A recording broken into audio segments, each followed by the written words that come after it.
It's fight night! What's going on, everybody? Welcome to the Atomic Drop Podcast. I'm your host, the Bat Fry, Kenny Fry. And next to me is our boy, Adam the answer. Adam the Answer. And of course, the man, the myth, the legend, the showstopper himself, Cowboy What's Dave. up, everybody? The Showstopper is here. What's going on? We have a lot to talk about, big man. Let's get started. Yep. We're here at, as you can tell, it's a Sunday early evening, not a late Saturday night. We all kind of had stuff going on, so we had to push it off a little bit. So it's going to be a little bit of a miniature episode. So we're not going to mess around. We're just going to go right into it. I have a couple questions for you guys from Monday Night Raw. We're not going to hit every match, but we're going to hit some pretty big points from Monday Night Raw. So Raw starts off with Damian Priest and Jey Uso. So they're out there. They're barbing with each other, actually showing each other kind of a little bit of respect and stuff like that, which was kind of surprising in my book. But that's almost like Priest, in my opinion, being like a dignified type champion, like trying to be the bigger, I'm the champion. I need to be more, like royalish or so. Does that make sense? Sure. But yeah, so he's there talking to Jay. They're going back and forth a little bit, and it's just about as it's about to end. There are little words back and forth. You have the human bobblehead JD McDonough come in and try to attack Jey Uso, but he misses, and he clocks Priest and puts Priest down. And I'll tell you what, man, Priest was hot in the backstage, man. He was hot. And do you guys see this as the beginning of a bit of a rift or a bit of a crack in the Judgment Day? I know we've talked about this before in the past. It seemed like, there was going to be Priest and Finn Balor, but that kind of settled down. They became champions. But now it seems to be, no mommy there to hold the team together. Do you think this is going to start creating a rift? Because he seemed to be pretty upset with JD. He seemed to be pretty upset with Dom, bringing in Andrade and stuff like that to help a tag team against Ricochet and or not Andrade. He brought in Santos Escobar to help against Ricochet and Andrade. So you guys feel like this is the start of something a little bit more serious for Judgment Day? Go ahead there, Cowboy Dave. Absolutely. Without a shadow of a doubt, Judgment Day is definitely starting to fall. You can see it because Priest started going, Priest winning the title. He's saying, I did it on my own. And, he's going on doing it himself. And, blatant, not complimenting everybody else for the Judgment Day, which is that's what he does. But seeing McDonough come in there and chin Priest, that was good. I enjoyed that. I really did. It was good. And the fact that Jay ducked was great. Yeah. Jay moved out of the way. He's like, turn around, But, but if you think about it in the past, McDonough and Priest have never been on the same page with Judgment Day. So this only takes the cake right here. It just, mixes it up even more than what it really was. Judgment Day is falling apart without Rhea. Rhea being out for 5-6 months, whatever, 4 or 5 months, whatever the case is. Up to 6 months, Yeah, something like that. And then what do you call it? Those two to lose the tag team titles, that hurt them too. So it's falling apart piece by piece, as you can see, week by week. But I love the fact that I love Jey Uso. He actually chinned Priest too, and that was good. I enjoyed that. So it's good. I like it. It's a good setup. But my question to you guys is, how long is actually Priest going to hold this title? I really don't know. If you guys can answer that, I'd appreciate it. I really don't know. My opinion, a couple months. What do you think, Adam? I'm thinking SummerSlam. Go ahead, Adam. What do you think? When are they in Drew's home country? I think, is that June? I think it's June. I think that's after. That might be after Backlash. Mm-hmm. But the Clash at the Castle. I think that's June. I think it may be SummerSlam or because they got to give them a couple months. Yeah, you can't go like a couple months, maybe SummerSlam. Right. Adam, do you think this is the beginning of a big crack in the Judgment Day with what happened on Monday Night Raw? Yeah, isn't it basically because then appreciate like I could do it on my own? Yeah, he didn't. Yeah, so I think it's basically over.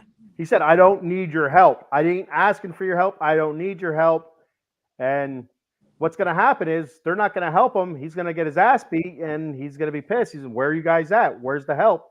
And I think stuff like that, it's gonna start creating a bigger descent in the Judgment Day.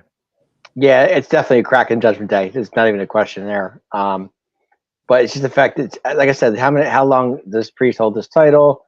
Does JD and Priest, are they going to go at it some more on Monday nights? It's just the walls are definitely cracking without doubt. There's no way in hell Priest holds it all the way to next WrestleMania. No way.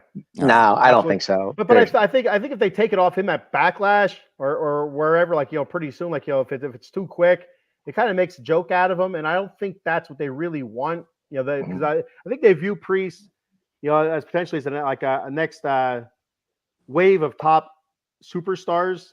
Right. Like they see him kind of on that fringe. Maybe not at the level of like Cody or a Seth or guys like that, or a CM Punk, or maybe not even as a Drew, but just below a Drew McIntyre. I think that's where they kind of view Damian Priest. But if they take it off him too quickly, that drops him down even more. That puts him right basically at a mid card. If he loses that first title defense, he loses it.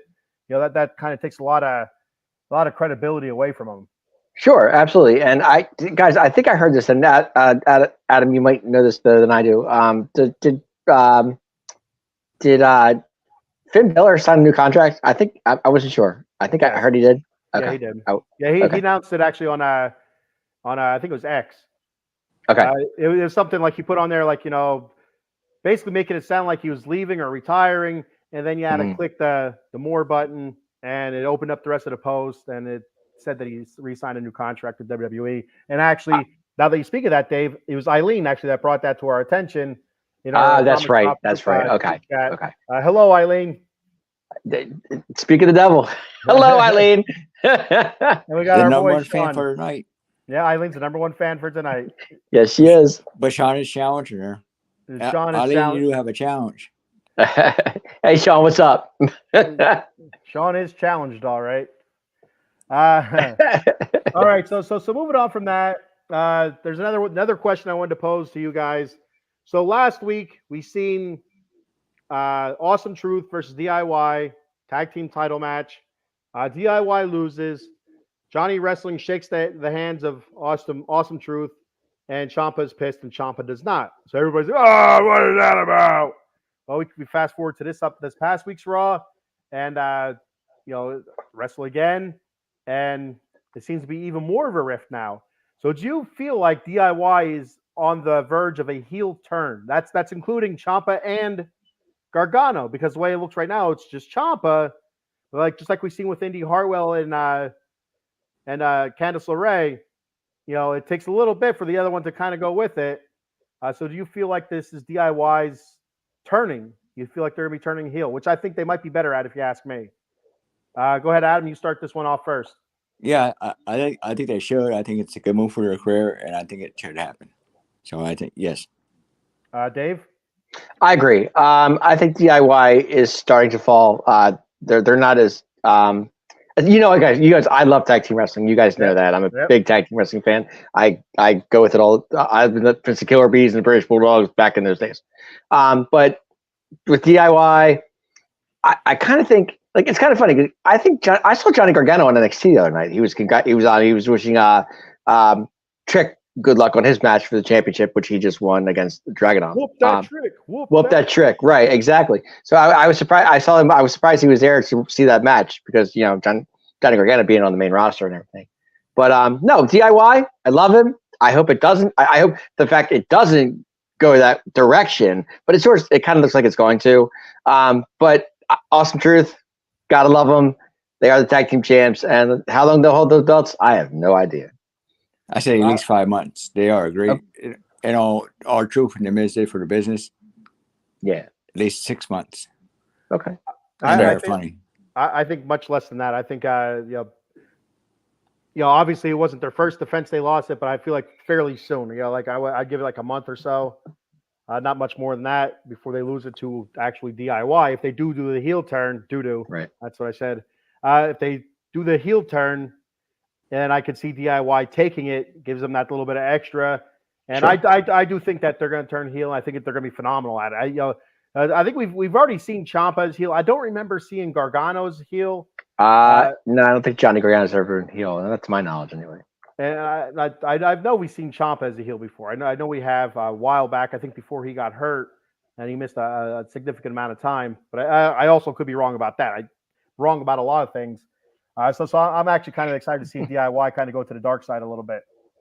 No, I'm going to agree with Adam on this one. I think Austin Treat's going to hold that belt for at least 4 or 5 months. I think that's the case right now.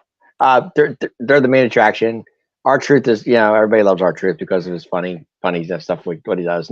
And Miz, Miz is better as a heel. Don't get me wrong, we all know that. But to me, with him and Truth, I think they could go on a good run. They could go 4 or 5 months. I'm starting to love that tag team. I am too. I'm a fan. I got to be honest. I like it. I like him. I like Dave, like you said. I'm a bigger fan of Miz as a heel, but I do like Awesome Truth together. I really do. I just don't see it more than a month or so. Okay. At the most 2 months, but I just don't see it past that. I don't see 4, 5, 6 months like you guys. I'm going to say I'll say at least 4. I'll go 4. I'll stick with 4. All right.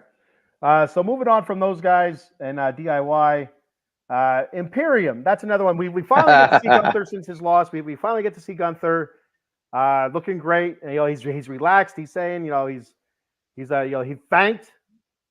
he thanked Sami Zayn for taking the pressure off of him by beating him for that championship. Sami Zayn deserves it. The hell of a match. And Gunther's now hunting. He said he can do what he wants. Now he's the hunter, which is fantastic to hear. But then they're interrupted by the New Day, which we've seen this song and dance so many different times.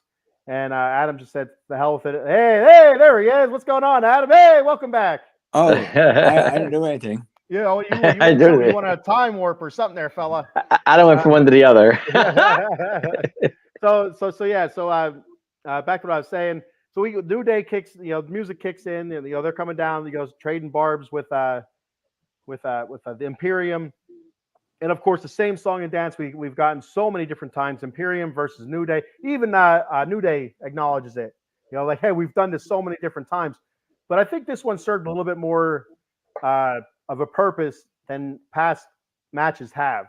With New Day beating Imperium, you seen Kaiser kind of turn on Vinci. Well, not kind of. He did turn on Vinci, and laid his ass out basically. And so now, and that was with Gunther's approval, as far as we can tell. So now, what happens there? Do we see Kaiser versus Vinci? Does Vinci kind of still tag along as the wounded dog, or what are we thinking from Imperium? Is Imperium done, or is it just going to be Kaiser and Gunther moving forward, and or what? What are we expecting to see here? Cowboy Dave, you would start this one off. The showstopper. I definitely will. Absolutely, Vinci and Kaiser. You kind of knew it was coming eventually because Kaiser. You saw it weeks building up to this. You saw it coming. Good to see Gunther back, like you said. Good to see Gunther back. After losing the title and everything. But Vinci and Kaiser, gotta love it. I kind of like it. It could be if they do this right, this could be really good. These two could really go at it. But to me, there could be another member of Imperium. Dragunov. Oh, okay. I could see that. I do. I see it, but he feels more like so much of an alpha dog. Dragunov, that would be really hard. Like, he would instantly step above Kaiser and be below Gunther, but I have a hard time seeing him being, because he's such an alpha dog, but I could see him being introduced to more of the mainstream wrestling fan as, this is this guy. He's going to be with these guys for a little bit until we get to know him a little bit better before he separates off. But yeah, that's interesting. I like that. I mean, with Dragunov losing the title at NXT, they bring him up to the main roster. They could put him with Imperium with Imperium, which would be good. I think that would be actually would be really good. It just puts Vinci out in the cold, though. That's the only thing. But on this, if, like I said, if they could do this right with Vinci and Kaiser, it could be really good. Good. All right. I mean, I think it'd break up Imperium, but it'd still be good. It'd still be good at the same time. Yeah. Well, you'd almost have to feel it has to be somebody with foreign traits. You know what I mean? It has to be somebody a foreigner. It has to be a foreigner. Sure. And so, you kind of look where else, what other foreigners do we have that could fit into Imperium if they're going to continue to be a stable, who else could fit in there? But like you said, Dragunov I think he'd be the perfect fit. All right. Adam, what are your thoughts on Imperium I think Imperium is done. And did you notice, like, when he was talking, he said the winner of the King of the Ring gets a title shot of the truth of who they want. Yeah. Yep. I heard Gunther say that, and I didn't know that's what they were doing with the King of the Ring, but they may very well be doing that. It's almost like a Money in the Bank briefcase, almost. It's the only difference is like you don't pick. I assume you wouldn't pick when you get that chance. You know, it's not one of those things that can happen anytime.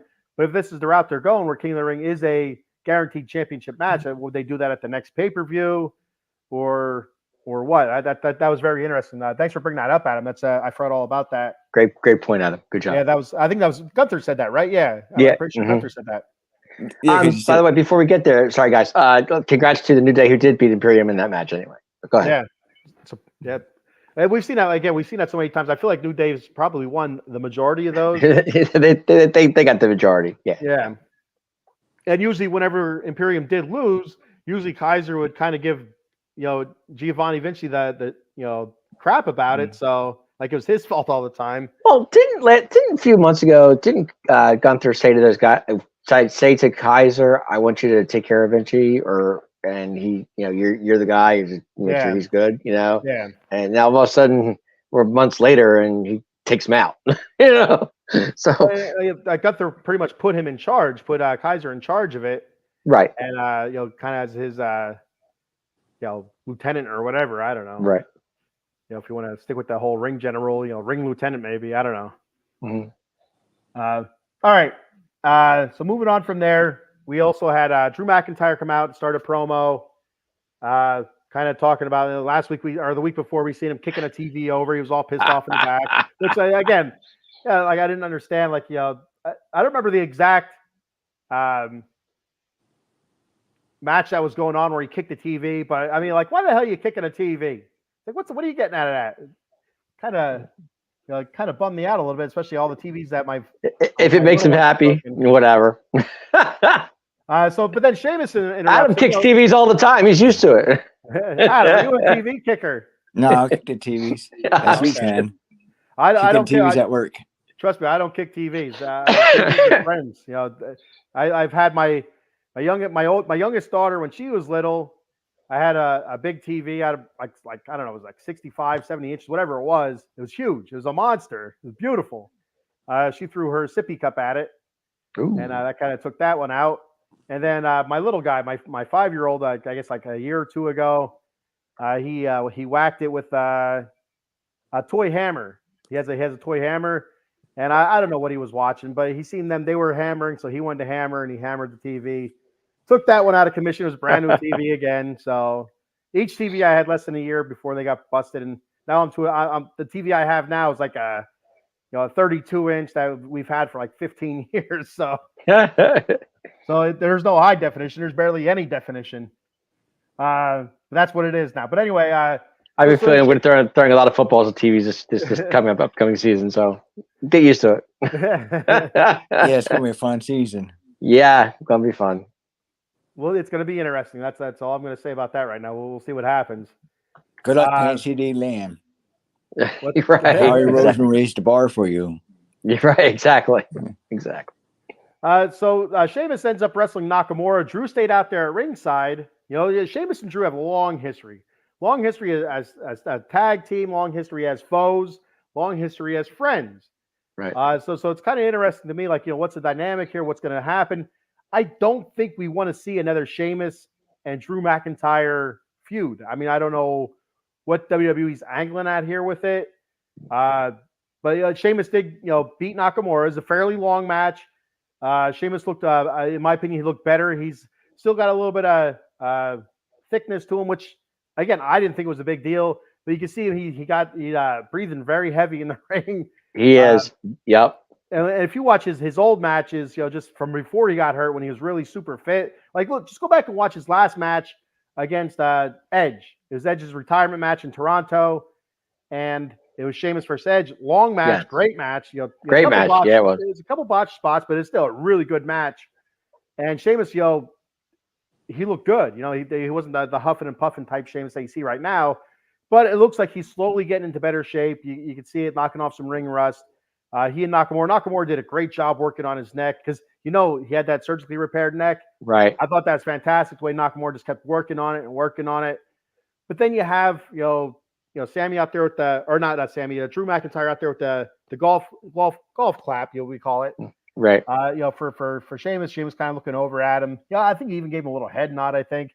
So what are we looking at here, Drew McIntyre and Sheamus? Is this just like nothing, just kind of like, whatever, or are they going to cross paths again? Or are they going to be kind of like helpers, helping each other? I don't know, because Sheamus seems to be a face. Obviously, Drew's the heel. So what's going to happen there? Adam, what are your thoughts on Sheamus and Drew McIntyre? Are we going to see that feud again, or what? I hope. Are they going to be friends?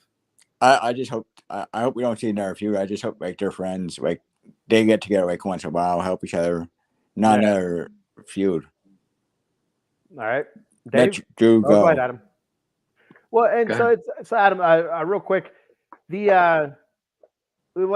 seen it so many times, but usually their matches are really, really good. But it's just again like the New Day and Imperium. You see it so many times, it kind of like it really loses its luster. It's kind of like it's stale. I don't think fans are going to want to see it, and that could really hurt Sheamus on his return. And it's not going to do a whole lot to Drew because you're just waiting for CM Punk to get healthy for Drew anyway. So, Adam, thoughts on that? No. I agree with you on that. Okay. Go ahead, Dave. Your thoughts on Sheamus and Drew? I like the promo between those two. I thought it was really good. I watched it before we started the show. I like the fact that he was talking about the burger thing. I thought that was hysterical. Instead of banger, Sheamus like it's a banger after banger. It's burger after burger. Burger after burger. Yeah, I thought that was kind of funny. For Sheamus to come out here and say to Drew, you had the title, it was all yours, you blew it, and just pissed. To me, that just starts the feud right there because you just pissed Drew off. So it's going to happen between those two. You're going to see it. So and so the thing with that is like I thought the same thing. I really did. Like it's like, what is Sheamus trying to start shit here? Right. But with their friendship being the way it's been, it's so long, and it's the way it is. Sometimes friends, are just super truthful and say it can't hurt, but they're super truthful with each other. And it's one of the things like, how does Drew take that? Whereas like me and you, Dave, like we know each other from here, and that's it. Like we don't know each other from outside really all that much, right? Just a little bit. But if I said something to you like super truthful that it really hurts your feelings, you might take that differently, as if we were, differently than if we were friends for about 40 years, have met each other, and rubbed elbows and in certain high class places. But so is that how Drew's going to take that? Is Drew going to take that as just kind of criticism from a friend, or is he going to take that as criticism from a challenger? If you watch the promo though, Drew gives him a look like, "Are you kidding me? Like, I'm going to knock you out." Look, like, especially when he said burger after burger, then he said you lost the title and you blew it. So if I'm Drew, I'd be a little pissed. I really would. I think I would take it. I wouldn't take it as a friendship thing. I would be like, dude, at least I had my shot. I did win it for 5 minutes. And I lost it. But I see a feud coming in here between these two. I mean, like the truth hurts, right? Basically, right. The truth hurts. Right. Exactly. Right. The truth is right. Exactly. Right. It's unfortunate that we're going to see a feud there because, again, it's unfortunate but not terrible. They do put on some great matches. Those two guys really do. I mean, like my favorite match from WrestleMania 39 was the Gunther Drew Sheamus match, just because both those guys are just so good in the ring. It's so physical. It's it's just constant go. So if they do, there should be some good matches, but nobody really wants to see it. I mean, Sheamus is not. He's not in wrestling shape yet. He's getting there because it's so obvious. He's breathing heavy. He did gain a little weight coming in, from being off for what, it was 6 months, 5 months, whatever it was. Yeah. So you can see his ring rust is definitely there. But he'll get it back. I mean, it doesn't take much. I think he was out for 8 months. I think they said. Well, 8 months, whatever it was, 7, 8 months, whatever. but it's like riding a bike. Once you get back into it, and he'll be all right. So when I was watching that match between he and Nakamura, I said Shakamura. I love Nakamura. He and Nakamura. I was watching that match.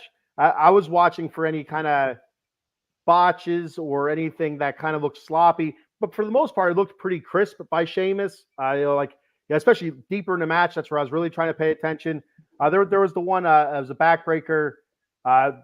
He gave 2 of them. The first one looked really good. The second one, not quite as good, but it was still executed to the point where it didn't look like a botch or it didn't look sloppy. It just wasn't as crisp, I thought, as the first one. But besides that, I thought everything looked good, looked crisp. So I was like, he's getting there. Is Nakamura and Adam, answer my question here. I know you can. Is Nakamura the new Steve Lombardi? I'm not sure. Because Steve Lombardi has lost every match, and that's what Nakamura's doing. I mean, constantly. I mean, he's there. Yeah, he's there. He's always there, but he's just losing every match. It's like he can't win one. It's so annoying. Yeah, they should give him a push. Yeah, that's what I'm saying. I mean, every time you turn around, Nakamura's. I mean, he's on Raw. He's fighting good wrestlers. He's just losing. So, I don't. You know, to me, it's just like. Well, we see that all the time. We just seen that with Sami Zayn, right? Sami was losing. He gets a couple of wins. Now he's an IC champion. So right. I mean, we do see quite a bit. I'm not seeing Nakamura going that direction, but I'm just saying, like, it just seems to me like every time he's fighting somebody like that's big, he ends up, he's not getting any wins. Yeah, he's like a jobber. Yeah, right. Exactly. That's the point. I was like, exactly right. Adam, we like to say enhancement. He's the guy he's an enhancement guy. Okay, he's an enhancement. He's a talent. He enhances. What are you Snowflake saying? Yeah. Linda checking. Linda Duarte. She says, hello, Linda. What's up, girl?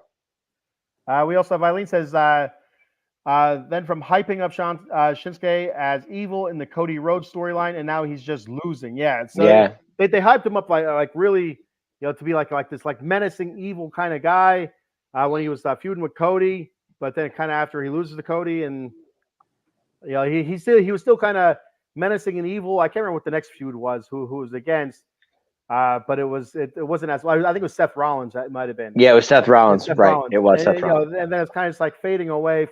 Now he's just out there to lose. Like you said. But he's out there putting on a great match as well. No, he does, and that's the thing about Nakamura. He puts on a great match every single time he's out there. I got no problem with that. Just give him a win once in a while. That's all. Yeah. I mean, winning and losing are important in wrestling, but it's not important. Right. Sometimes just what you do for the business and how you look in the ring. Nakamura still looks great in the ring, and he's doing the jobs that he's being asked to do. So sooner or later, even if he were to beat Sheamus, it wouldn't kill Sheamus in any way. No.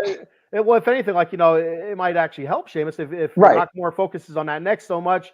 And then, he beats Sheamus, that kind of leads doubt to Sheamus, like what's going on with Sheamus. And then, he comes back the next week, even stronger, perhaps. Sure. So that actually could help Sheamus a little bit. But then that's why I don't think we see Drew and Sheamus, very, very soon, because Sheamus isn't quite where you need him to be.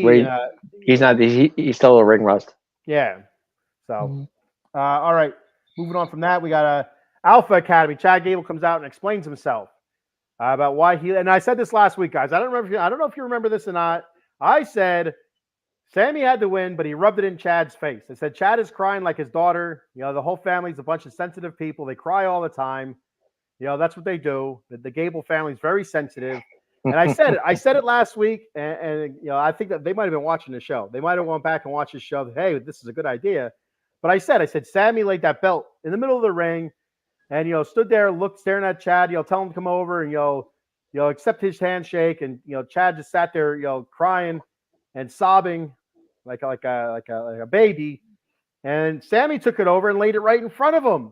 Yeah, I'm like, what the hell is he doing? And so he did that. And he was there talking to him. Then Chad raised his hand, and so Chad is he's getting pissed, but he's kind of like, all right, fine, I'm gonna get out of here. And then Sammy went over and dug the knife in even deeper and celebrated with his wife. How dare he? And a sobbing Chad Gable went over and suplexed him. So now Chad Gable, German suplex. Yeah, Chad Gable came out with the Alpha Academy, the whole Alpha Academy. I was surprised by that. Came out the whole Alpha Academy, explained himself, gave that explanation, basically saying, he rubbed my nose in it by setting a title in front of me. I could get by that. I could get past that. But then he went out and celebrated with his wife. He goes, that should have been me. That should have been my championship. That's my moment. And it pissed him off. And so, pretty much saying, he's a bad guy now. And he told each member of that Alpha Academy, he tore him down first. called Tozawa, a joke or a comedy or something like that. Maxine, she's no good. She's a Barbie doll or whatever he said to her. And then Otis, Otis is the biggest disappointment and stuff. And then said to him, who are you guys gonna follow me, or are you guys? What was the exact words that he used? You guys remember? I forget what he said, but all I know is I remember he said, "Don't even get me started with you." He said, Yeah. with Otis, which was great. And Otis kind of looked away like a wounded dog, like like a dog that's been scalded. It was a hell of a job by Otis. That's well, there is something that Chad Gable's never had that Otis did have.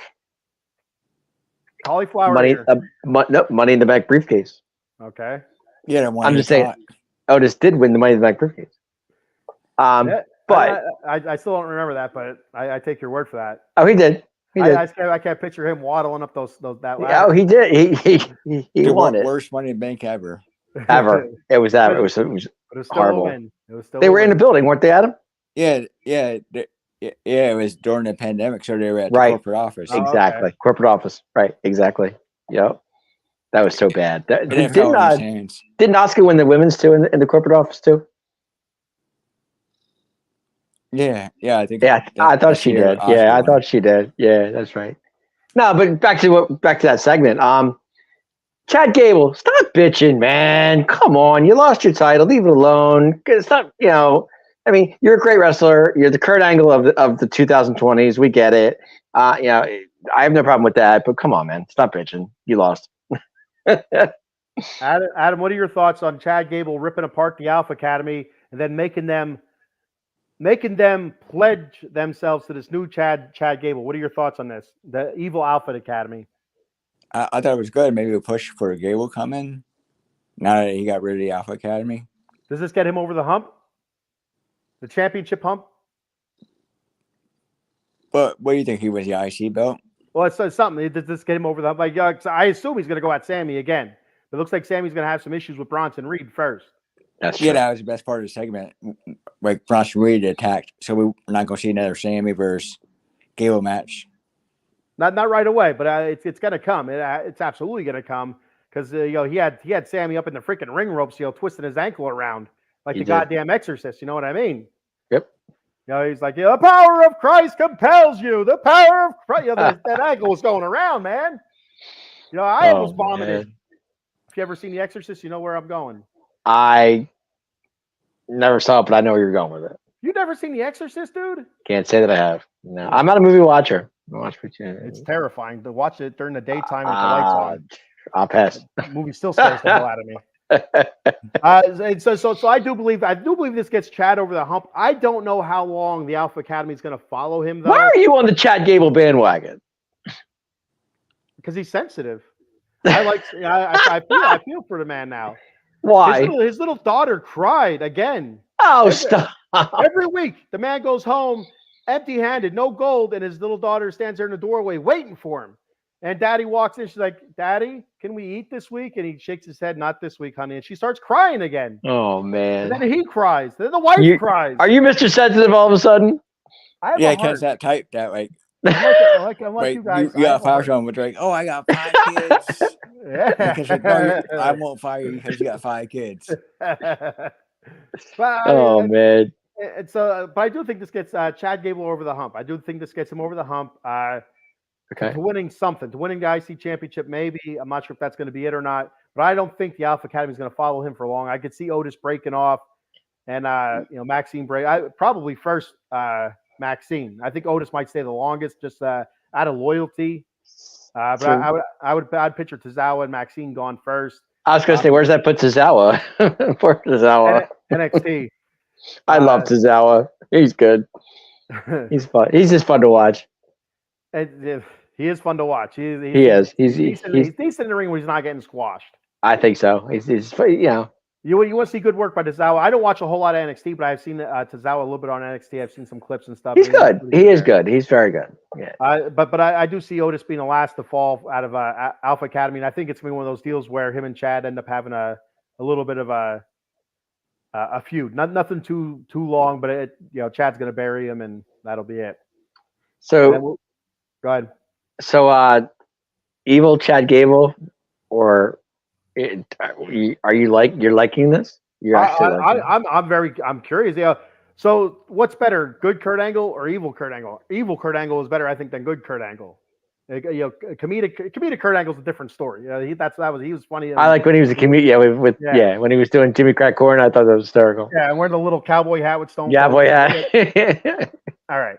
But I always liked evil Kurt Angle. So I think evil Chad Gable could do something similar, but I don't think you want it to be too similar though, because he keeps getting the comparisons to Kurt Angle, which is obviously what the WWE's looking for. He's basically evil Kurt Angle on TNA was nasty too. So there you go. So I mean, so we'll see what happens. I'm gonna like the evil Chad Gable, heel Chad Gable, if they do it right. If they don't do it right, evil Chad Gable gets him a title, so I guess that's okay too. But I'm kind of hoping, we'll see. Time will tell. How long do you guys think Sammy's gonna hold the title for? That's a good question. Adam, go ahead. Let Chad Gable get rid of the Alpha Academy and start a feud SummerSlam, maybe. I don't know. Because 4 or 5 SummerSlam, I'm not really sure, but you gotta give him a nice title run because he did do that for the company. I'll say SummerSlam. I think that's long enough for Sammy. I'm okay with that. I'm also thinking SummerSlam as well. College Football Frenzy at Out of the Box Sports. Why are they doing my guy Nakamura dirty? This losing streak is ridiculous. I said the same thing. It's totally true. I think all three of us really dig Nakamura. We like Nakamura. I love him. I just wish I understood what he said, because I know what he's saying is not Japanese. Well, yeah, I'm starting to like him. They're not pushing him. He's becoming a jobber. Yeah, I love it. He's fun to watch. He's good. He'll rise again. I have no doubt he'll be in the main eventer again, real soon. So it's just one of those ebbs and flows usually you get from not your top stars, the guys like that just below that. Because I don't ever expect to see Cody Rhodes going through something like that, or even Seth Rollins, Roman Reigns, guys like that. I don't ever see them being jobbers, like Adam said, for a period of time before they get another push. Those guys are always going to be in the main event push type, main event top 2 matches of a card.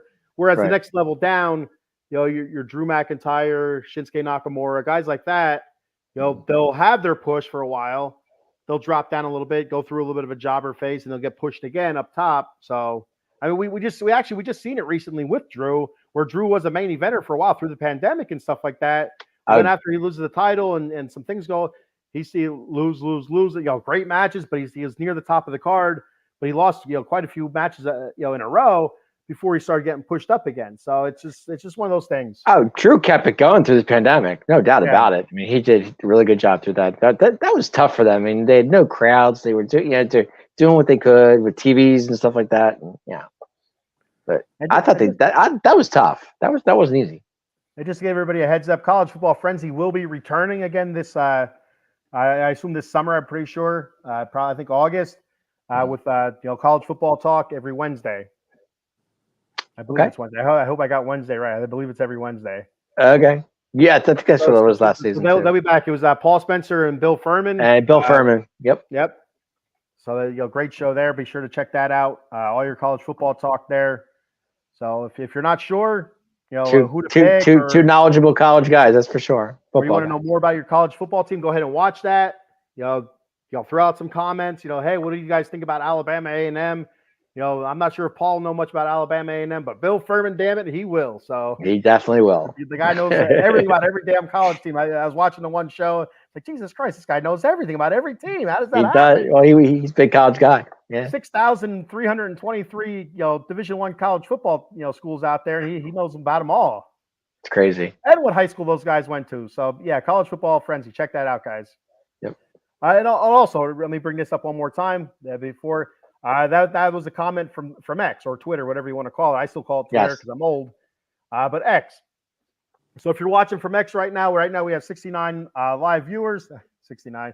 And almost all of them are from X. Be sure to throw your comments out there. Double tap that. Love to hear from you.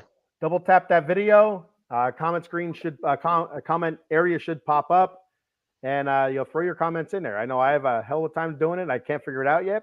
You never figured that out, Ken? I have not figured it out. No, Adam. It's not that hard. Oh yeah, keep rubbing it in, Adam. It's not that hard. Yeah, you're gonna catch the point of my elbow in your forehead. I just don't teach Ask you, your Adam. I'm daughter. teaching Your All daughter right. will do IT.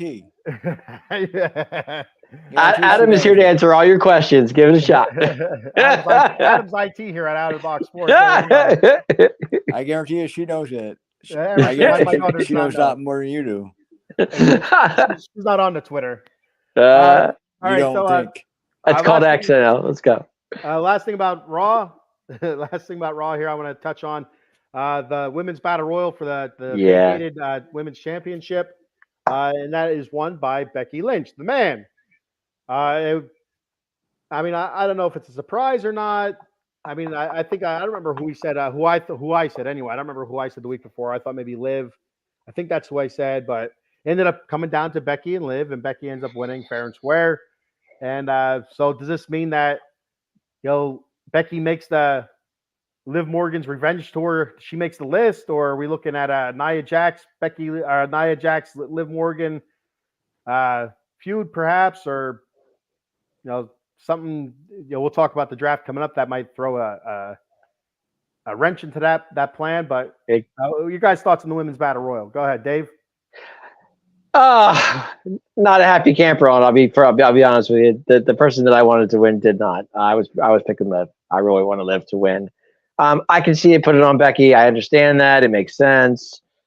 She is, but I thought Becky was going to go on a little break after WrestleMania. So I didn't think, I think that was the case until Rhea got injured. That's what I was thinking. But am I happy with it? It was, first of all, the match itself was really good. I enjoyed it. I really did. I think Tiff did really well. A lot of those girls came in there, did what they had to do. But coming down to coming to Liv and Becky, I was pulling for Liv, guys. I really was. I really did. I thought the Liv Revenge Tour. This is her chance. This is her time. Give it to her and let her take it until SummerSlam, until Rhea comes back. That's what I was kind of hoping with. But now with Becky, I don't know how long this is going to be, and it probably till SummerSlam, I'm guessing. Well, until Rhea comes back. So we'll see. Adam, your thoughts? I was disappointed. Liv should have won that. Becky's old news. Totally. It's Liv time. It's all right. So Becky, go back home. Adam, I am so with you, man. It's not even a question. I'm definitely with you on this one. Becky Raw champion. What's new? Yep. It's new generation. Which Seen Charlotte it. gonna come back? And Been win there, SmackDown done that. Championship? I get it totally. So does this mean Charlotte's gonna come back and win the SmackDown championship? Anything's possible. Who'd you say? Charlotte. Okay. Like always, it's new generation. Yeah. Stephanie McMahon is messing up. I agree. And so here's my thoughts on the on Becky winning it. So you just had your main women's star, your biggest women's star right now in the whole company. Cause with Charlotte being out, Mommy is top. Mommy's on top. Like Rhea says all the time. Mommy's always on top. Okay. And so she was. And so with her being out, you have to kind of find somebody to be able to pick that mantle up right away and carry that until at least she's close to coming back. And that's where I kind of agree with you guys, where I don't see Becky holding on to it too long. No. She's just a stopgap. She's just a placeholder. And I think it's going to be Liv Morgan who takes that back to set up a Liv Morgan and a returning Rhea Ripley feud. And what better way than have Liv Morgan be your champion when that does happen? So it's just a stopgap. You just need somebody that's an established main eventer. Whereas Liv, she's won titles before, yes, but I feel like Becky's on that next level. Yeah. And so you bring her in. Like I thought she was taking time off as well. I think that was probably the plan. But when the company calls you, say, "Hey, you want to be champion for a little bit?" You say, "Yes, I want to be champion for a little bit." Absolutely. So I think when that happens, that you got to come help the company out for a few months, and I think that's all it's going to be. And then she'll drop it, like you guys were saying, maybe SummerSlam. I think that might be too soon. So SummerSlam's that's August. So that's about 3 or 4 months away. So you look at that, and you probably Rhea another 2 or 3 months out. So you have Liv Morgan winning at SummerSlam. hold that title for a couple months and maybe lose it then at the Royal Rumble Right. or Survivor Series to Rhea Ripley. So you can see something like that happen. Sure. Then Rhea, gets her championship back. You would assume that Rhea. That's what that's the plan. I would think that'd be the plan. For Rhea to, but how long is? I mean, Rhea could be 5-6 months. I mean, we don't know. That one, like I said, from what I read, it's a 6 month out time. Right. And like I said, so you have SummerSlam. It's 3 or 4 months away, and then you have Liv, hold it for like another month or two before returning Ripley comes back and puts her boot in her ass. And does Becky drop it to Liv at SummerSlam? Is the question. That's what I think. That's what I hope so. I would. That would make that. I would be happy with that. What about you, A? Yeah, I agree. Becky should be a stopgap. Let Liv win at SummerSlam. Totally. I agree. Now that Nia's out of the picture, now she's on SmackDown. I think that's actually wouldn't be a bad thing, giving it to Liv on Raw. All right. So that does it for Monday Night Raw for us. Any other thoughts that you want to pass on before we move on to SmackDown and the draft? I thought Raw was good. It was a good show. It really was. The Battle Royal was good. The Chad Gable thing was really good. But other than that, it wasn't bad. It wasn't a bad show. Eileen says, "What do you think of Dom and Liv stare down?" Dom's Mysterio and Liv, they stare down. I think it was before the Women's Royal Rumble. Oh yeah, I saw that. I did see that. I thought that was interesting. It was kind of odd, if you ask me. So it was after. Did she say "I'm your mommy now" or something like that? I don't know. Did she say? I didn't think she said. I think Liv said to Dom, "I'm your mommy now" or something in that. Oh, okay. Maybe she did. I didn't see. I did. Yeah, I kind of thought that's what she said. So, but I thought it was an awkward stare down. She was kind of looking at him all sensual and stuff. Like, what's going on there? Like, what am I watching there? Dom? Get rid of the damn mustache, dude. You look like an idiot. I think that's probably the point. Oh, come on, dude. Eileen, I said I told you in the group chat it'd be Becky, Liv, and Nia Jax, the final three. And yes, it was. And Becky and Liv worked together to eliminate Nia Jax. And also, we had Chelsea Green had an awesome spot in the match where she was eliminated, but all the referees' backs were turned. She was able to hop back up on the ring apron, and it never happened. I thought that the ref never saw it. Right? That's our girl right there. That's our girl, Chelsea Green. It's Chelsea. We also have Eileen saying it makes more sense for Liv to go on her revenge tour. So yeah, right. That's what I'm saying. I agree totally. And it makes you wonder, like, who's next on that revenge tour? Is it going to be Becky, or is there somebody else that she's pissed off at first before she gets to Becky Lynch? I don't know. Don't take Tiff out of the equation now. Paul Spencer says Becky had to win the title because Seth is on Raw, and so that's what, like, one of the things when I was trying to figure out my picture of the draft, that's one of the things I was trying to take into account is what couples are where. First off, they never separate them. You know that. They should, because they end up fornicating and one ends up pregnant and then they're out for a couple yeah, but years. They don't do that. They're very rare do they do that. All sorts of backstage fornication going on. We don't need that on television. I'm not saying you're wrong, but they don't separate. They very rarely separate if they're together. I mean, what do you see? Okay, so Seth on Raw and Becky on SmackDown. You're not going to see that. No, you won't. You're right. I agree. I don't think you will. No. And before we move on, it says, out of the box sports entertainment, Liv would be hot as hell in goth wardrobe with Judgment Day. I'll agree. She could be my mommy anytime. Can you guys see Liv in Judgment Day? No. I don't think Priest would allow it, first off. Nah, I can't see that. No. And they got to keep that human bobblehead away from her. What do you think? I live on Judgment Day? Obviously. Nah. No. Like, she got her revenge tour. This would be a bad storyline. She got to go on a revenge tour and win the Women's World Championship. But I'll tell you. Does she have a shirt that says Liv Revenge Tour? What happened? What? Does she have a shirt that says Liv Revenge Tour? I want it. I want that. So what better way to seek more revenge on Rhea Ripley than take her spot? You know what I mean? Like some sort of parasitic host, taking over. As a take her spot or take her man. Yeah, wouldn't that be something? So Rhea comes back and Dom has like short hair, no mustache, kind of cleaned up a little bit. I mean, I don't mind the long hair, but get rid of the mustache, bro. Come Come on. I know you have long hair, don't you, Dave? I do, You but have hair. You yeah, have hair like Dom does, like a mullet. a little bit. Yeah, I do. Oh, so I see how Well, you no, but pattern no yourself. mustache. If you come in with a mustache next week, that's it. That I'll ain't gonna start calling happen. you So Dirty no, Dave. Dirty Dave. that'll not happen. No, All right. You know, I'll have to ask you about your jail time, like Dom Mysterio.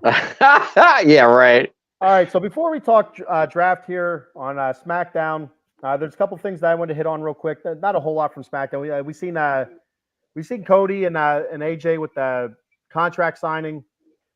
It was actually very amicable. There's like a totally different AJ Styles out there. I don't know what the deal was. He's over LA Knight.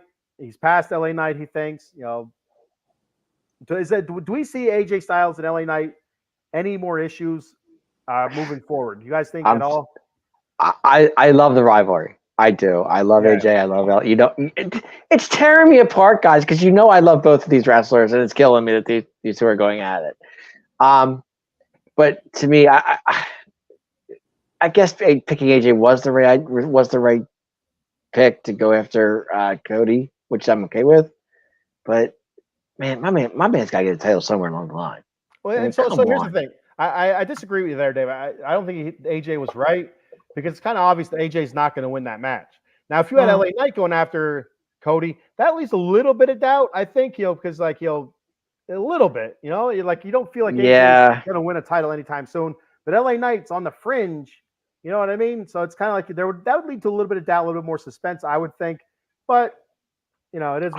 I would love to see now that if AJ and Cody, I would love to see AJ beat him. That would make my day. Yeah, but I don't think AJ's gonna win. I would love to see.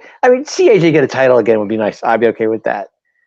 See LA Knight get a title with that, I would be okay with that. It wouldn't bother me either way. It really doesn't. But my man LA, man, he's getting screwed so bad. How's he screwed? Because he should have a title by now. All this time we've been. Yeah, he's had so many opportunities. And they're not giving him anything. Son. Wait in a minor, son. Right. Wait for a call up. Right. Exactly. Wait for a call up.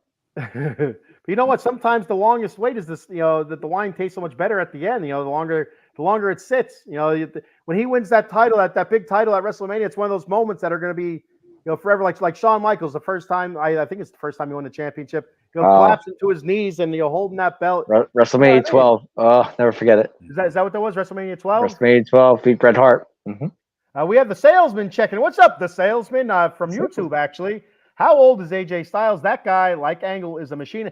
And AJ has been around for a very long time. We've seen so many different variations of AJ. Yeah, he seems so, but he's like 45, isn't he? And that's young to me, 45. And so it's for wrestling age. That's not terribly old. You're right.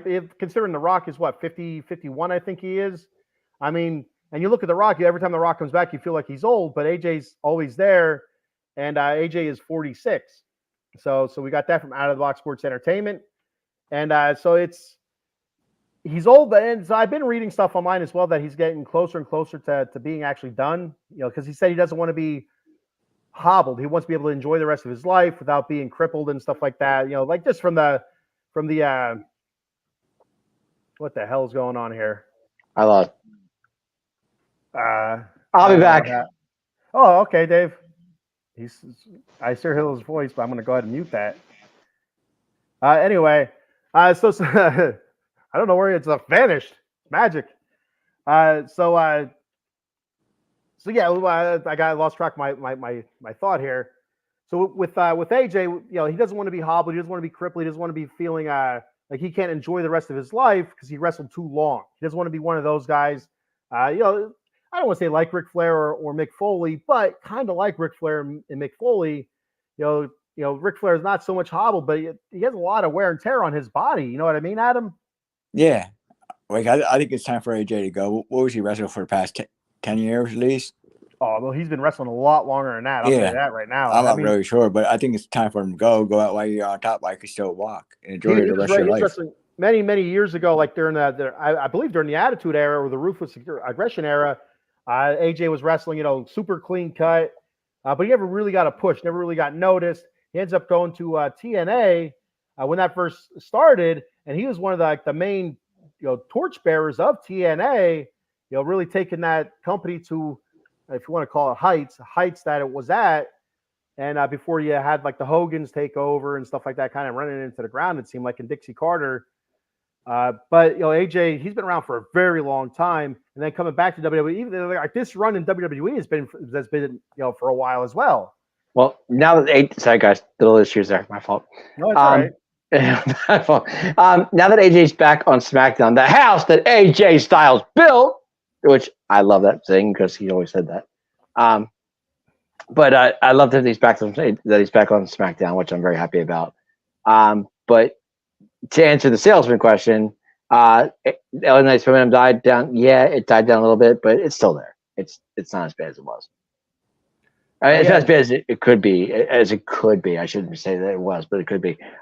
Guys, LA Knight has got to get something. Tag team, something. Give him something. The man deserves a title. You gotta be patient. You gotta let Cody hold the belt for a while. I'm trying.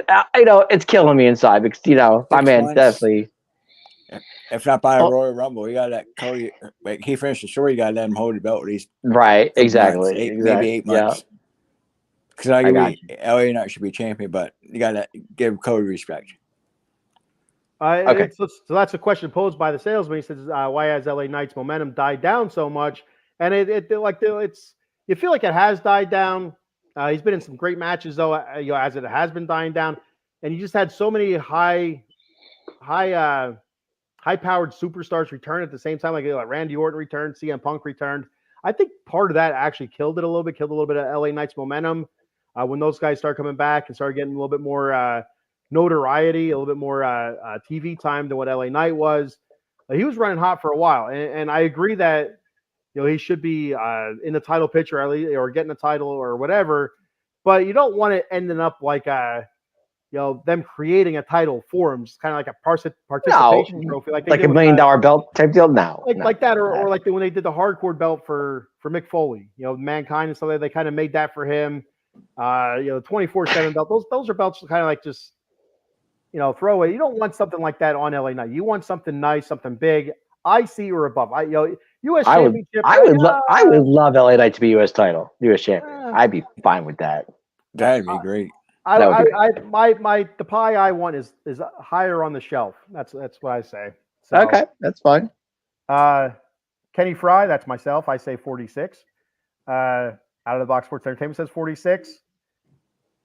They also say 46. AJ is 46. The salesman reminds me, was AJ around during the last few months of WCW? That's a good question. I'm not really sure. There was so much. AJ was in TNA. I think AJ was in TNA at that time. I think he was also in WCW. Kind of forget that as well. Yeah, he was never. He was there for a minute. He was there. Yeah, it wasn't. So yeah, that's not a terrible question. I mean, you think AJ Styles? You think AJ Styles? You think TNA? That's where he really blossomed. That's where he really came. That did his thing. And when I think of WCW, I think shit show and awesome cruiserweight division. So, definitely that. That's for sure. The end of WCW anyway, like during Monday Night Wars. Oh God, it was so bad. Well, WCW got better with the NWO, and then they overdid it. Exactly. Every single member of WCW was one part of an NWO. I was like, what the hell are we doing here? Like, keep it special. Limit it to 4 or 5 guys. That's it. Then they this huge group and they split off. Mm-hmm. It's like the Wolfpack, are they good? Are they bad? The NWO, are they good? Are they bad? What's Hogan still doing? Yeah. So it was kind of a bummer. Paul Spencer says AJ just got ripped in the last 3 months. Yeah, and AJ did say that it's the best. He looks huge. He does look big. He does look big. He said he really hit the weights this time. He said it's the biggest he's ever been. The best he's ever felt. So. Mm-hmm. And the salesman agrees with myself, saying that AJ doesn't want to be like Mick Foley, kind of like hobbled and broken down a little bit. So, and then I know Mick Foley was going to have a retirement match, one last match, but I think something popped up with I don't know if it was a CAT scan or something with him, and he said he can't do it. I didn't hear that, but okay. Yeah. The salesman says AJ was the guy in TNA. Absolutely, he was. He was huge. TNA was his spot, definitely. And like him and a couple. I can't think of who else it was, but he was the main guy. He and a couple other guys really were TNA in the beginning. They created TNA. They made it as big as it was going to get. But then you had all those kind of outcasts from WWE kind of go over there and kind of water it down. Some of them, not all of them, kind of water it down Right. a little bit. I don't think Bubba Ray, or he had being known as Bully Ray in TNA. I don't think he was one of those guys that really watered down TNA.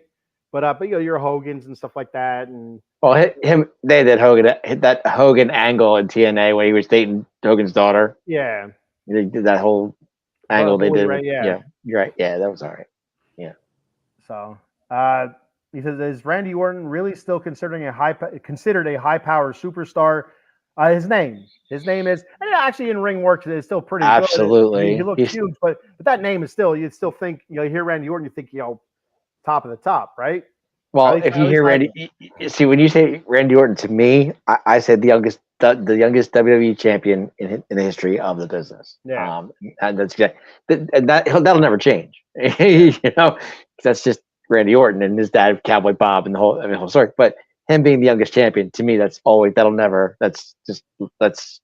stick forever.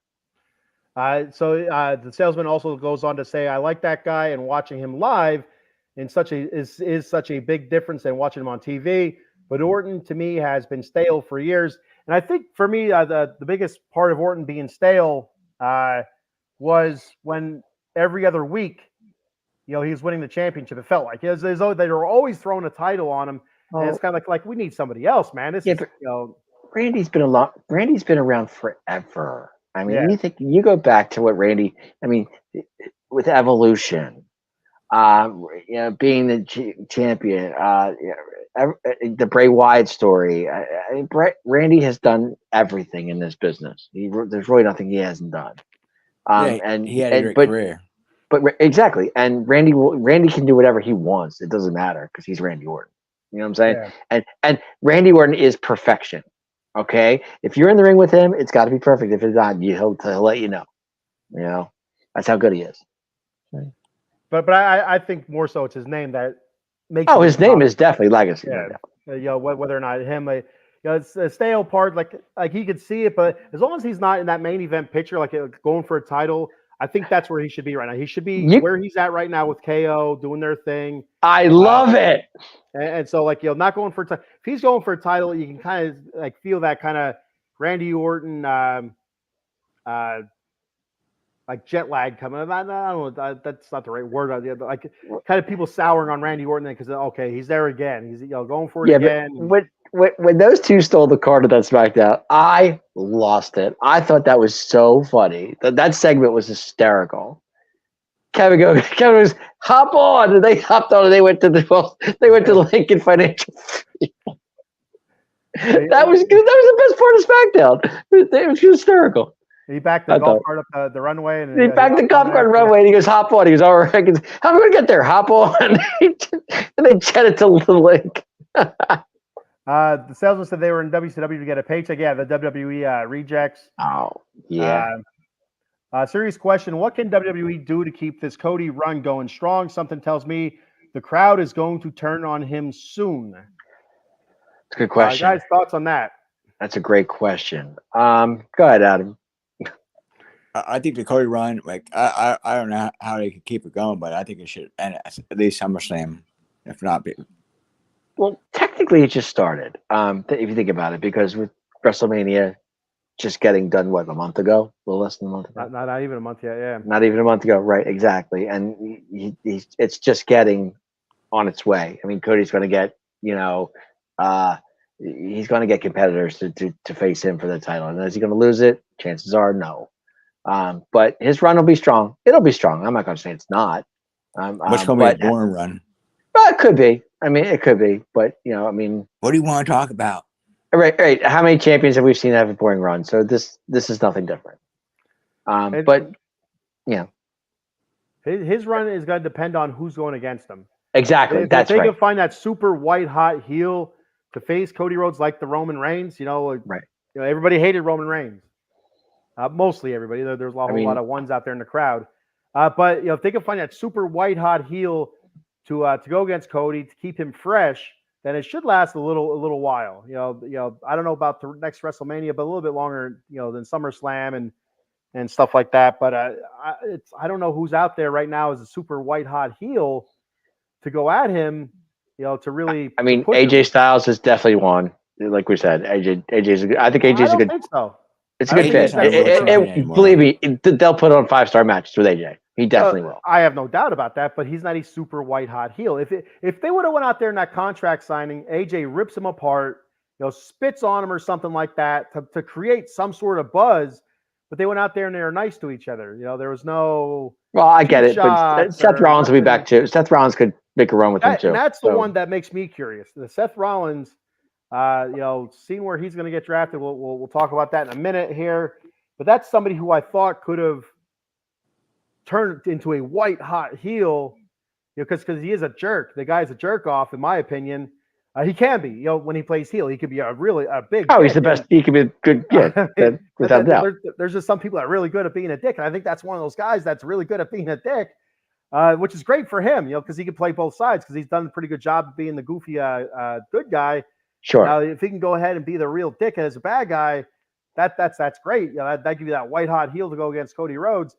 But with the draft and stuff like that, that's something we're not going to see. So I don't know who else there could be. Gunther.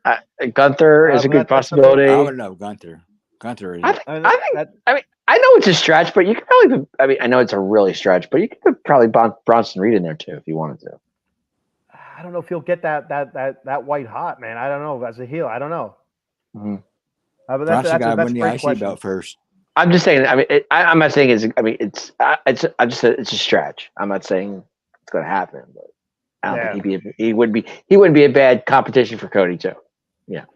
And Out of the Box Sports Entertainment says, according to reports, after initially thinking the symptoms were caused by driving too much and not sleeping enough, Foley posted a video on Monday revealing that after consulting the doctors, it appears that he has suffered a concussion without knowing it. And I think that was during his training. Oh, really? Yes. Okay. It was during training. Because I remember reading that now that my memory has been jogged. He was training and he took a bump and he said he didn't realize it, didn't feel anything different. But he went to the doctor to get checked out and they said, "Hey, we got something wrong here." He said, "You have a concussion." He's like, "What are you talking about?" So, Paul Spencer says, "I can see Cody losing to main event Jey Uso. The crowd loves some yeet. What a turn on the story. The man that brought him to Raw." Yeah, that'd be something. But again, the draft, Cody's a SmackDown guy.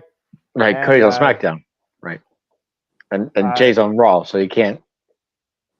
The salesman says, "Has there been any speculation on will Roman Reigns going to be out for a while?" I don't know. I think Roman's doing. I think he's doing a movie. I think he's doing a movie. Yeah. I thought I heard with Keanu Reeves. So yes, exactly. I think they called it the Matrix Samoan Land. I don't know. But did I see Roman get drafted to Raw? No, I didn't see that. He took his name out of being drafted. He withdrew his name from being. I saw a picture of him and said Raw underneath. I did not see that. I did. Somebody put it up there. It said Roman drafted to Raw. It had the picture of Roman Reigns over with the. It said Raw drafted to Raw. I don't know. We'll have to look into that further. Yeah, he took his name out of the draft. Yeah, he did. He told Paul. Paul Heyman said on Friday Night SmackDown. I keep calling it Thursday Night SmackDown. Hasn't been Thursday Night SmackDown in goddamn for years. For a long time. Yeah. But anyway, Paul Heyman did say that Roman Reigns withdraws his name from the draft. So whatever the hell that means, I don't know. Right, withdraw. Okay, I get it. But no, but I maybe somebody put it on Facebook that I saw. But I saw it said Roman Reigns to Raw. I'm like, interesting. Roman new movie called Good Fortune. Good Fortune. There we go. Buy your tickets now, everybody. There you go. All right. One last question I have from. Actually, there's two more questions I have, but I'm actually running out of time. I have to go to work soon. Okay. So you guys can continue talking about it. That's up to you. Or we're gonna have to cut it short. So do you guys want to talk draft, or you want to talk these last two questions? We can just do last two questions. We're good. All right. The last two questions. The question I have is: are you guys excited to see Naomi, Bayley, and Tiffany Stratton at Backlash? Absolutely. That was announced as a match. Naomi versus Bayley versus Tiffany. So wait a minute. Naomi versus Bayley versus Tiffany? Yes. Triple threat? Triple threat. I'm okay with that. Yes. I'm good with that. Sure. Who do you think's gonna win that? I think Bayley retains. Adam? We gotta wait some time, I think, for Tiff time. Yeah, I think Bayley's not lose that title anytime soon. I think Bayley. I think she doesn't hold on to the title very long. I disagree with you there, But I think Bailey wins the match, and I think this is going to lead to some butt hurt from between her and Naomi. I think something's going to happen there. Oh, definitely. That's definitely a feud, but I don't see Bailey's not losing that title anytime. And maybe SummerSlam, maybe beyond that. Yeah. All right, and another match that was announced, I believe, for Backlash: Kevin Owens, Randy Orton versus Tama Tonga and Solo. Oh, and Sikoa. Solo. Are you guys excited to see that match? I like Tama Tonga. Yeah, Tom Tonga is awesome. That's he's the good. good part about that match. Yeah, And what will exactly. Randy do? Right, exactly. I know. Go ahead. I think Tama Tonga and Solo win. But agree. I would love, but I have to give him that. I'll give him the edge on that. But seeing Kevin and Randy, I just love that. I'm a fan. So, you know, but I think Tama and Solo pulled that off. To be honest with you. And I agree. I think Tama Tonga and Solo Sikoa, I believe they win also. I think it's gonna be a really good match. I'll tell you one thing: my dad does not like Tama Tonga. Wow, He's like I was talking to my dad at my niece's 16th birthday party last night. Like we're on Saturday nights at 10 p.m., but that's where I was last night. And my dad's like, "Wow, who's that idiot that's with that Solo guy?" I said, "Dad, that's Tama Tonga." He goes, "Well, who the hell's that? Where did he come from?" I said, "From the island of Samoa." And he goes, "Yeah, but bloodline, I don't know." I said, "Dad," that's Haku's son. And he looks at me, Haku. Yeah. And so I had to show him, "Oh, yeah, Haku, I remember him."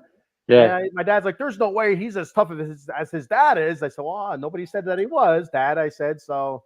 But he doesn't like Tama Tonga. He likes Solo, but he doesn't like Tama Tonga. So I think my dad would want to try to fist fight him, and I don't know how that would go for him. Probably not well. I got a couple more comments here. Before we move on to the draft, the salesman says the Matrix Samoan land. That's what I think it should be called. Will it be near that area of Maui that got destroyed and the government was preventing people from filming the place? Did I say? Oh, the conspiracies. Here we go. Opening up a can of worms. I don't know. If I was shooting a movie about the Matrix Samoan land, that's where I would shoot it in a forbidden spot to be shot because it makes sense. It makes it even more interesting. Sure. And he says, "Don't go to work." I wish I did not have to go to work. Stay here with Can you sound sick to me? I would rather not go to work. You're not looking well, sir. Okay. So let's. I'm gonna have to hop off, guys, and go to work. Okay. Actually, what time is it? Let me. It's almost 9 o'clock. 8:51. All right, I got 4 minutes here. So we're gonna start this, and we'll have a special guest hop in to finish it off. But we'll go ahead and we'll talk round one at least before I get out of here. So I'm gonna go ahead and pull up. We'll talk about Raw's picks in round one. So I'm gonna go ahead and pull that up. There we go. Round one, Raw's picks. They had 2 picks in round one. So the way it went, guys, there was 16 overall picks, 8 for SmackDown, 8 for Raw. Yep. Each round, they'd pick 2. Since it was SmackDown got the first pick, then it would alternate picks. All right? So for Raw, we're just talking Raw, guys, all right? Monday Night Raw.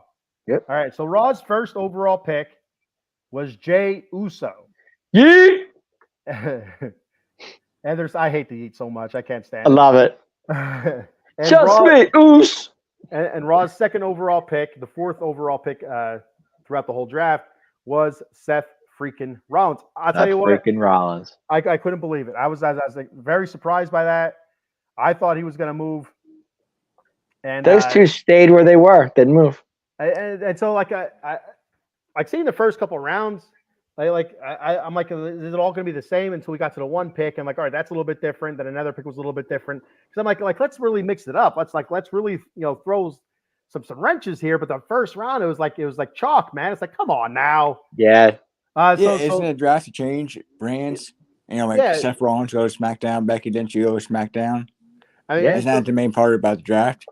I get that's what you want, but I guess you don't want all your guys moving. You don't want them all switching. But the first round, I'd want a big surprise in there for the first round to make me interested. You know what I mean? Maybe that first pick. I think my prediction. I had the first pick. For Raw, I had that being LA Knight. Yeah. Why not? Right? Really throw that one out there. They all like it's like oh my god, LA Knight's going to Raw, and then that really brings you into the draft. But no, they didn't do that. I was kind of bummed by that. But the Raw keeps Jey Uso and keeps Seth freaking Rollins. Yep. So are you guys happy, sad, indifferent about this? What are you guys thinking? I'm not surprised. I kind of thought they would stay. I honestly I knew Jay would stay at Raw. I thought maybe Seth would go to Raw SmackDown, but I'm okay with it. It's not a shocker to me. Yeah, it's Adam? okay, not great. Yeah, You know, just okay. You know, like not a draft. Okay, you kept 2 people. That's not a draft. Yeah. No. All right. Anything else? I'm okay. No shock on that. No, at all. It's a bummer, but I'm like, oh, okay, whatever. I'm fine. The salesman says, who do you guys think would win in a fight? Super Brock Lesnar versus King Haku. I would have to go Brock. Are we talking a wrestling match or are we talking a real fight? I mean, I don't know, but if it's a wrestling match, it's going to go to Brock because Brock is the bigger name. But if it's a real fight, I mean, even though Brock is UFC, the Haku, the stories you hear about Haku are legendary, and the man is an unstoppable force out in the open there. Like that's somebody that should be labeled as like a weapon of mass destruction or something. You know, he was destruction, no doubt. You hear somebody like Ric Flair tell so many different bar stories about Haku, just beating the snot out of people, several people at a time. It's like holy shit, right? You know, like getting just pounded on, not showing any kind of like a reaction to it. That's terrifying. If you ask the people are out there like that, it's scary. I agree. So moving on to round 2 of Raw. This was the first big change. This was the first change, and to me, it was a big change. Was Raw selected Braun Breaker with their 3rd pick? Great pick. That was huge to me. He just signed with SmackDown a few months ago. Yes, he did. Yes, he did. So already he's turned. He's on Monday nights. He's on the flagship show now. So it's a perfect fit for Braun Breaker. He should be on Raw. He's that guy. He's that guy coming from NXT. Respect. It's a perfect fit. It just is. Nothing more you can say about it. Real quick, the salesman says, thanks for the last hour, fellas. I'm leaving myself. I'll do my best to catch the next live episode. Take care.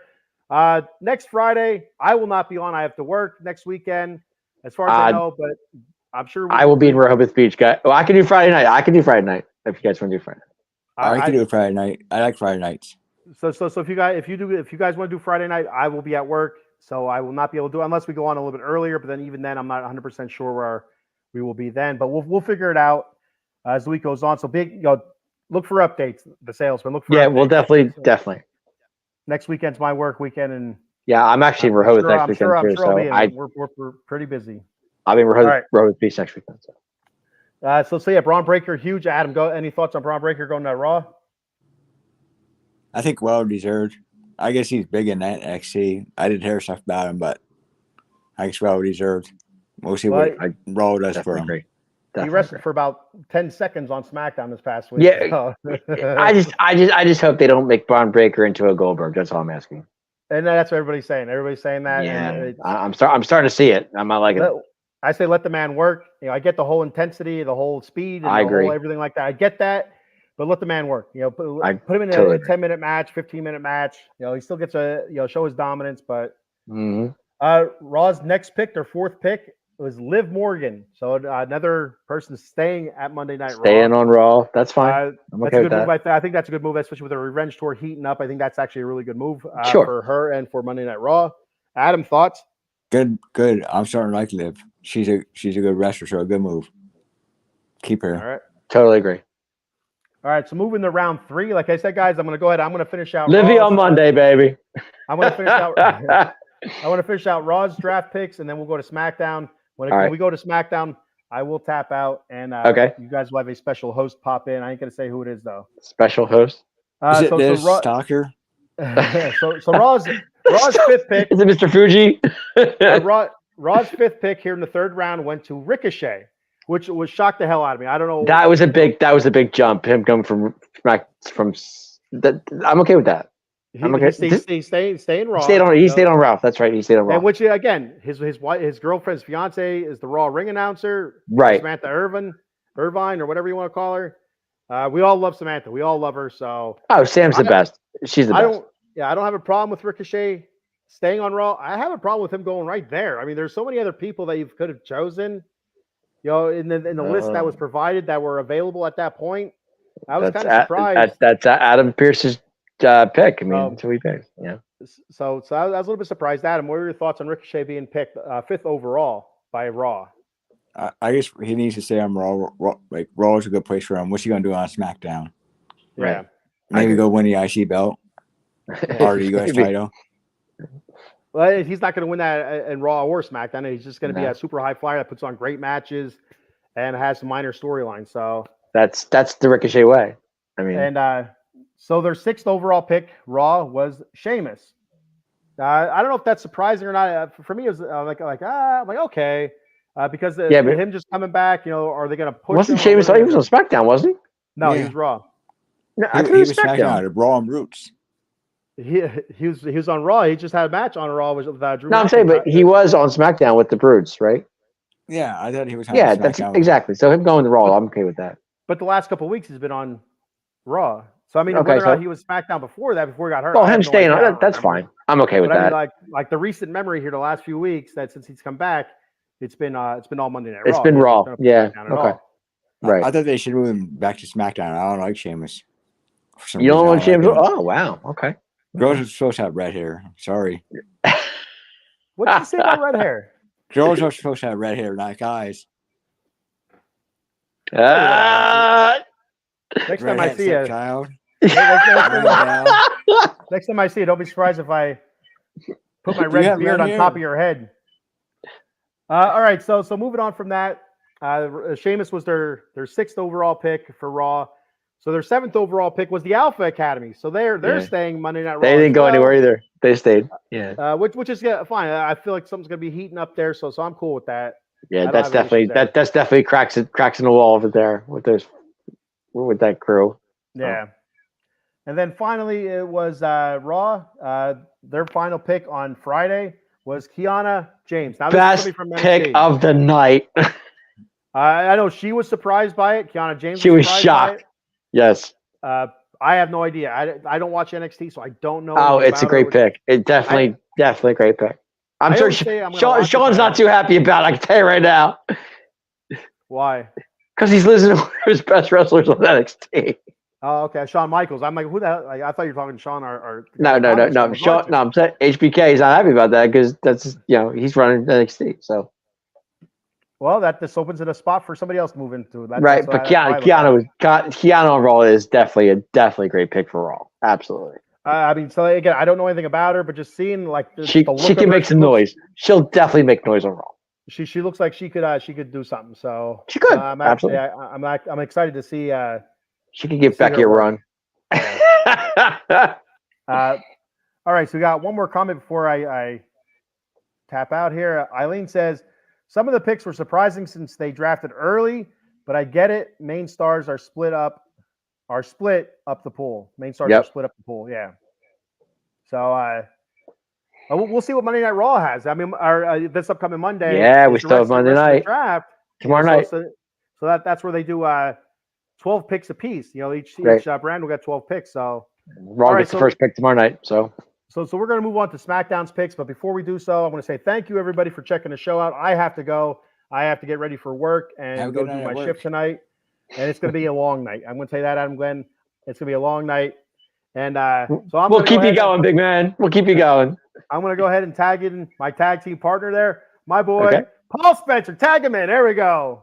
Oh, here we go. The tag is on. I'm out. All right. Later, babe. Wow, that hurt my hand, guys. How you guys doing?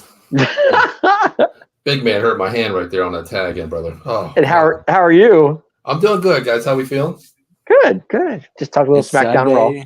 All right, let's talk some SmackDown. Yeah, it's a Sunday night. Talking wrestling. Why not? Yeah. Let's get into it. Real quick, guys.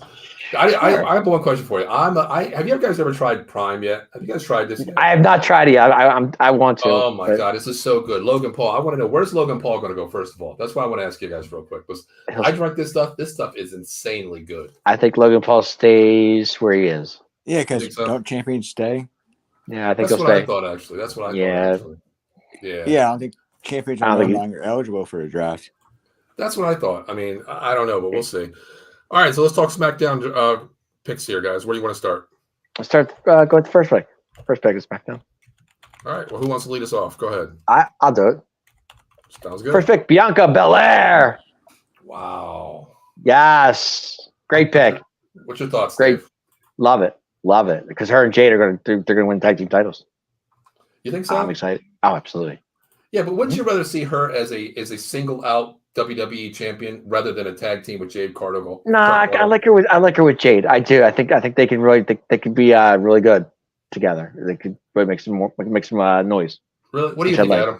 I think it's a good pick, and it's good for a women's movement because who would think a woman be the number one pick?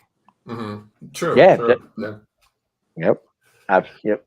But like I said with Dave there, don't you think like we all know Bianca, been a champion before, been there, done that, right? We got a new person coming in, Jade Cargill here, that's going to shock the world. The storm is here.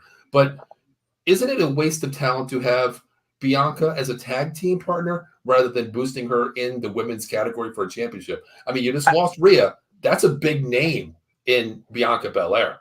It is, and you're right. I agree with that. But at the same time, Bianca's been there and done that with the title. So her being a tag team title is a whole new different story. You know what I'm saying?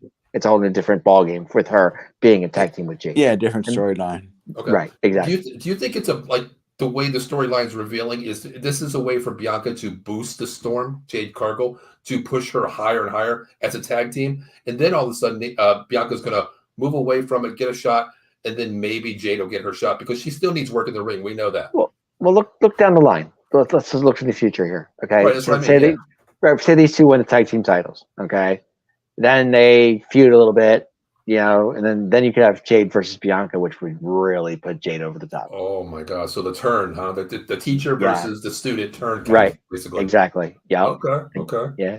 Yeah. That would actually be pretty damn cool. Yeah, think about it. You go. So if they say they win the tag team titles, they take it to SummerSlam, and whatever, and then maybe another big pay-per-view, and then maybe Royal Rumble, whatever. Then all of a sudden you have this huge match, Jade and Bianca.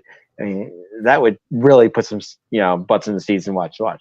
Yeah. What do you think, Adam, about that? Like Dave said, with the push coming up soon, with that. I don't think Jade or Bianca should get the push. I think Tiff should get the push her women's title, but I agree with Jade and Bianca, tag team champions. To me, it's unfair though, man. Like, who the hell, honestly, is going to beat these two? Bianca and Jade Cargill, the Damage Control, EO, and come on, they have no reason to be in the ring with these. Nobody does, honestly. But I think the Kabuki Warriors, I think their time is limited right now because their titles are going to be falling with Jade and Bianca. Yeah, I hate to say it, but it's going to definitely happen. It's definitely going to. Maybe not this pay-per-view, but maybe the next one. Who's to say? But I agree. This Jade and Bianca thing could really be. This could be a big, big thing if they really work it out. If it works out properly, like you're saying, Dave, which I totally agree. I think the Kabuki Warriors, Damage Control, basically they're on their way out pretty much. Jade and Bianca is going to be the tag team women's, holders. What name would you give those two powerhouse women? What name would you? See, I've been trying to figure that out.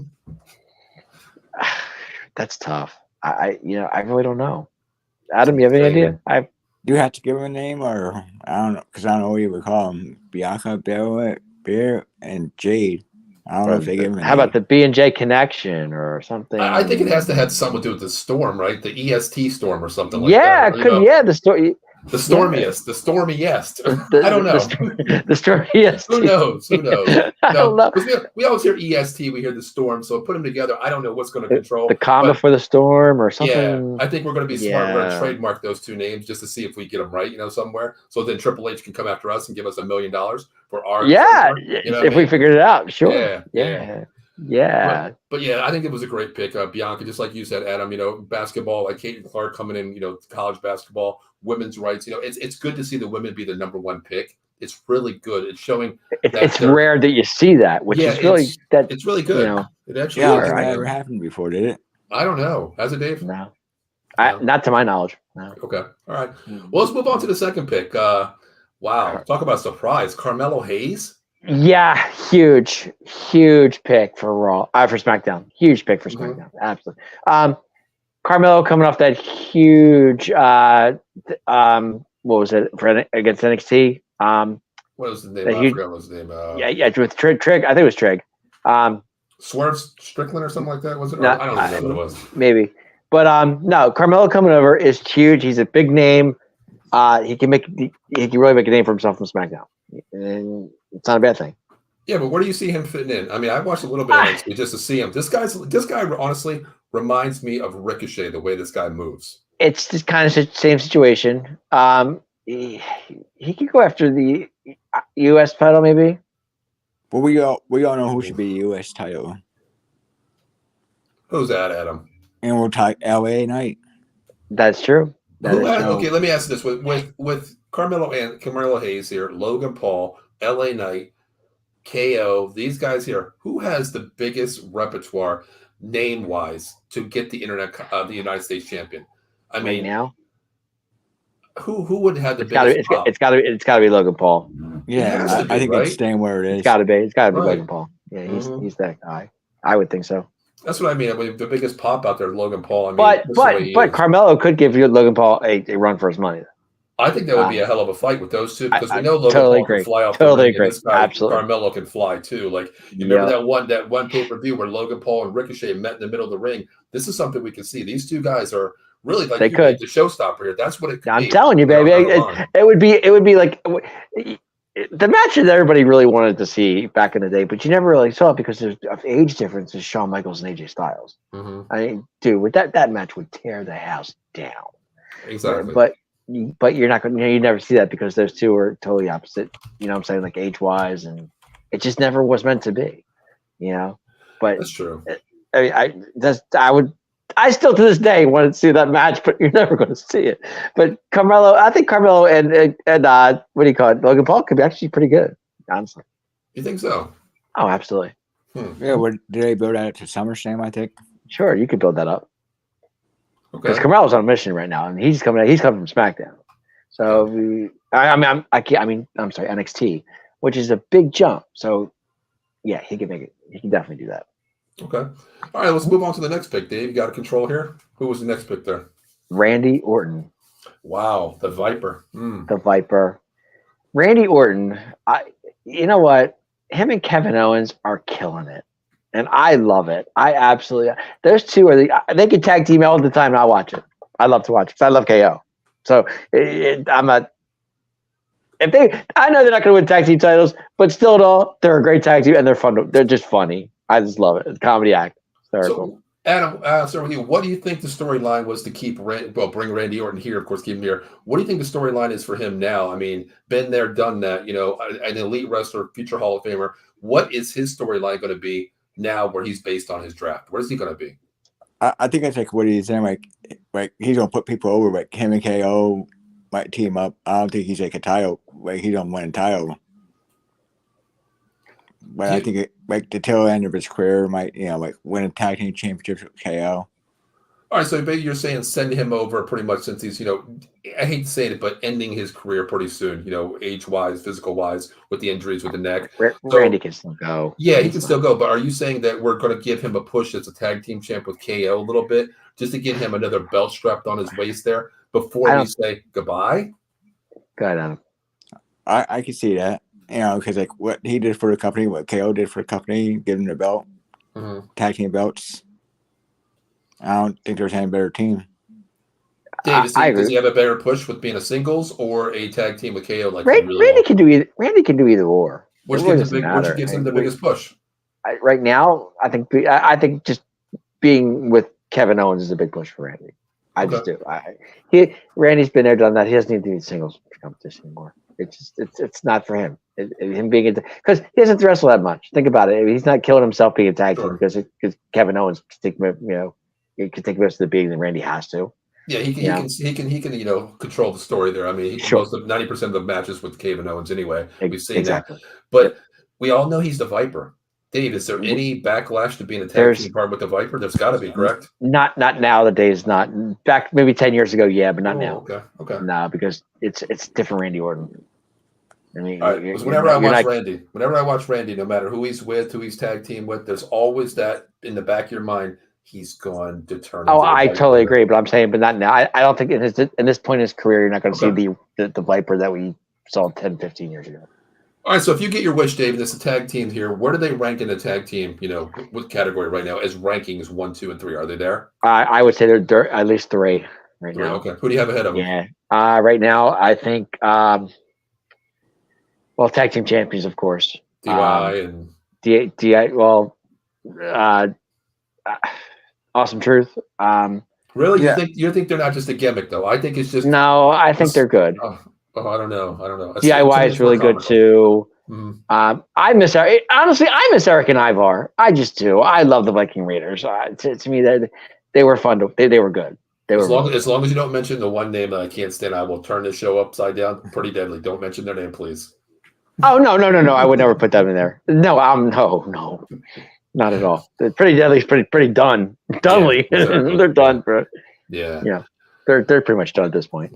Well, anything else? Anything else on that? Or Randy Orton here? I mean, what do you guys? Good pickup, solid pickup. What do you guys think? Randy can go anywhere. It doesn't. You can put Randy on NXT and he'd still kick ass. It wouldn't matter. Adam?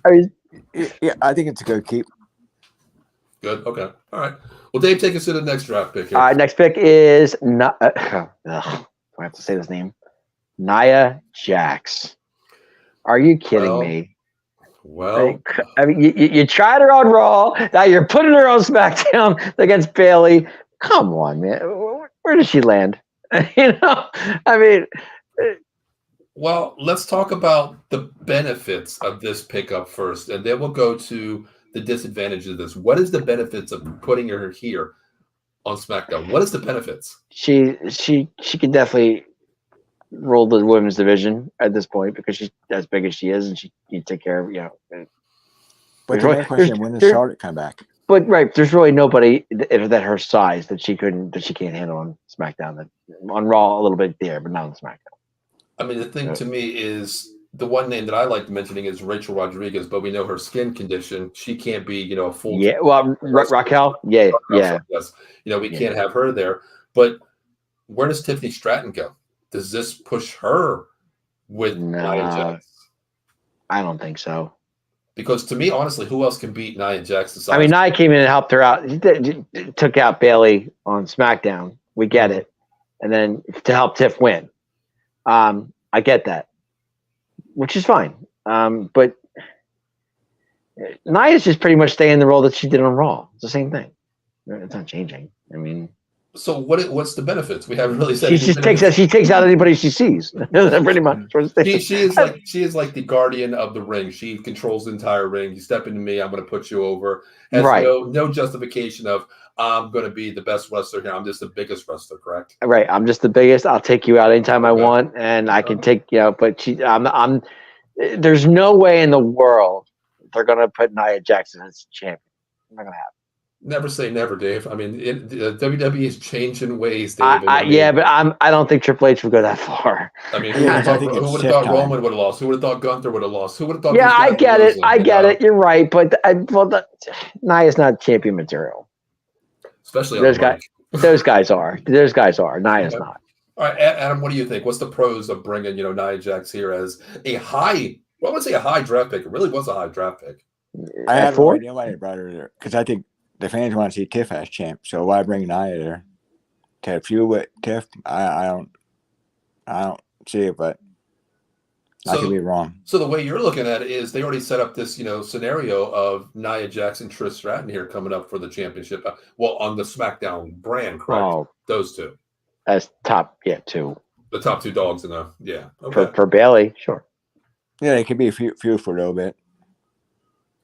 Okay, so Bailey versus Nia Jax. Is that what we're going to see pretty soon? Could be a triple threat if you put Tiff in there. Who wins it? Bailey. Bailey? Absolutely. Adam? Bailey, Bailey's going to keep that title for a while. She ain't done anything. Listen, I think it's Tiffy time, honestly. Yeah, it could be. At SummerSlam, it could be. Until SummerSlam. The fans want Tiff. You think we get it at SummerSlam? Maybe. I think that's a big possibility. Yes. Okay. All right.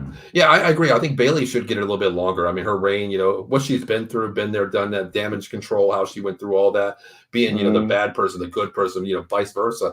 Then she finally gets her shot versus a team member of Damage Control, wins it.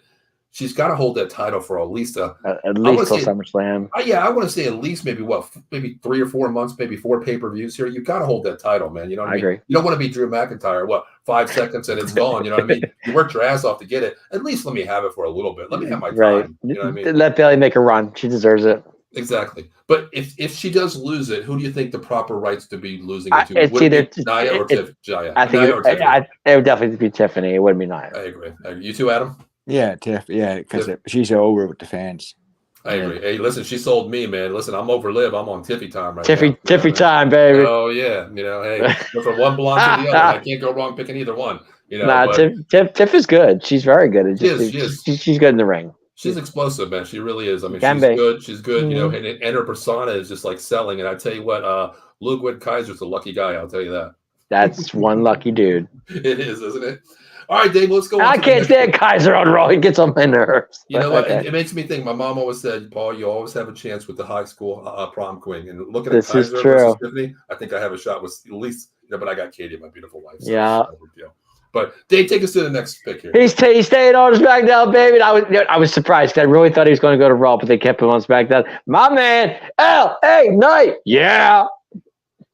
Adam, I'll let you start with here because I hate when Dave says that and screams in my ear saying LA Knight. I don't agree with it, but like SmackDown is the only place you can win a championship because he goes to Raw. CM Punk's going to win a Raw championship. Right. So I think that's why they kept him on SmackDown. Sure. Is this Triple H's way saying, hey, listen, we're going to give you what you basically deserve, a big push here for one of the belts? Because I hate saying this word, but I think maybe SmackDown is the lesser brand right now with the roster, with those shots given. Am I right or wrong with that? Nah, I think you're SmackDown's right. the better show. Well, roster wise, I think it is a better show. Of course, it's this name staple of WWE Raw, but I'm talking roster wise. Do you think this is why LA Knight was pushed there because it's a bigger roster move for him, a bigger push to where he belongs? But he belongs on SmackDown. Mhm. End of story. End of story. That's it. Because everybody knows they love his song. They love him. He's that guy.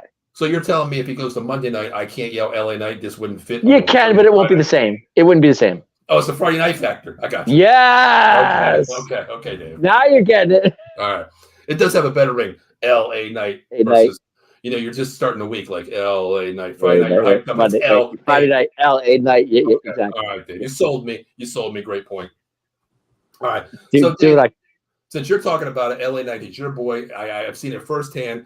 I don't know how many times. I really want to put a video up there of what I had you do at Payback in Pittsburgh, where you got the whole crowd yelling LA Knight. I did, didn't I? You did. I remember that. So I know you're an LA Knight fan. I will try to find that video on my phone. I will try to post that to our site there, of course. But Dave, talking about LA Knight, what is the momentum going in here with SmackDown?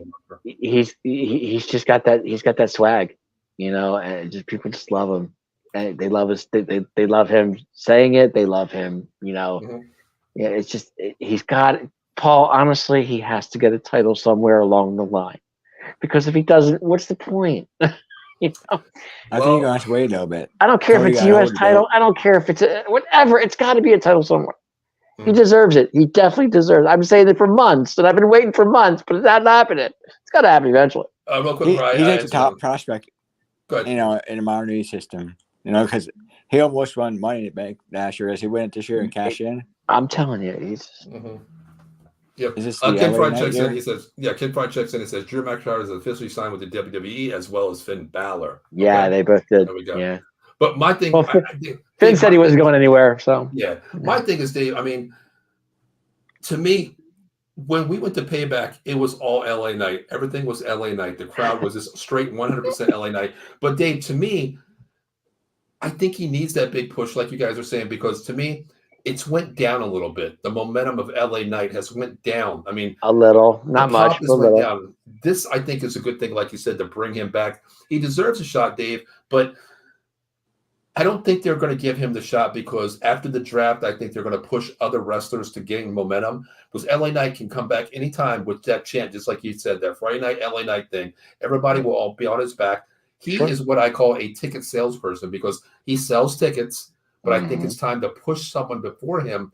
And then when things get a little stale, if that doesn't work out, plan B, LA Knight. Friday night. But It's time. but once he wins that title, then things will change. What title are you like- going to give him?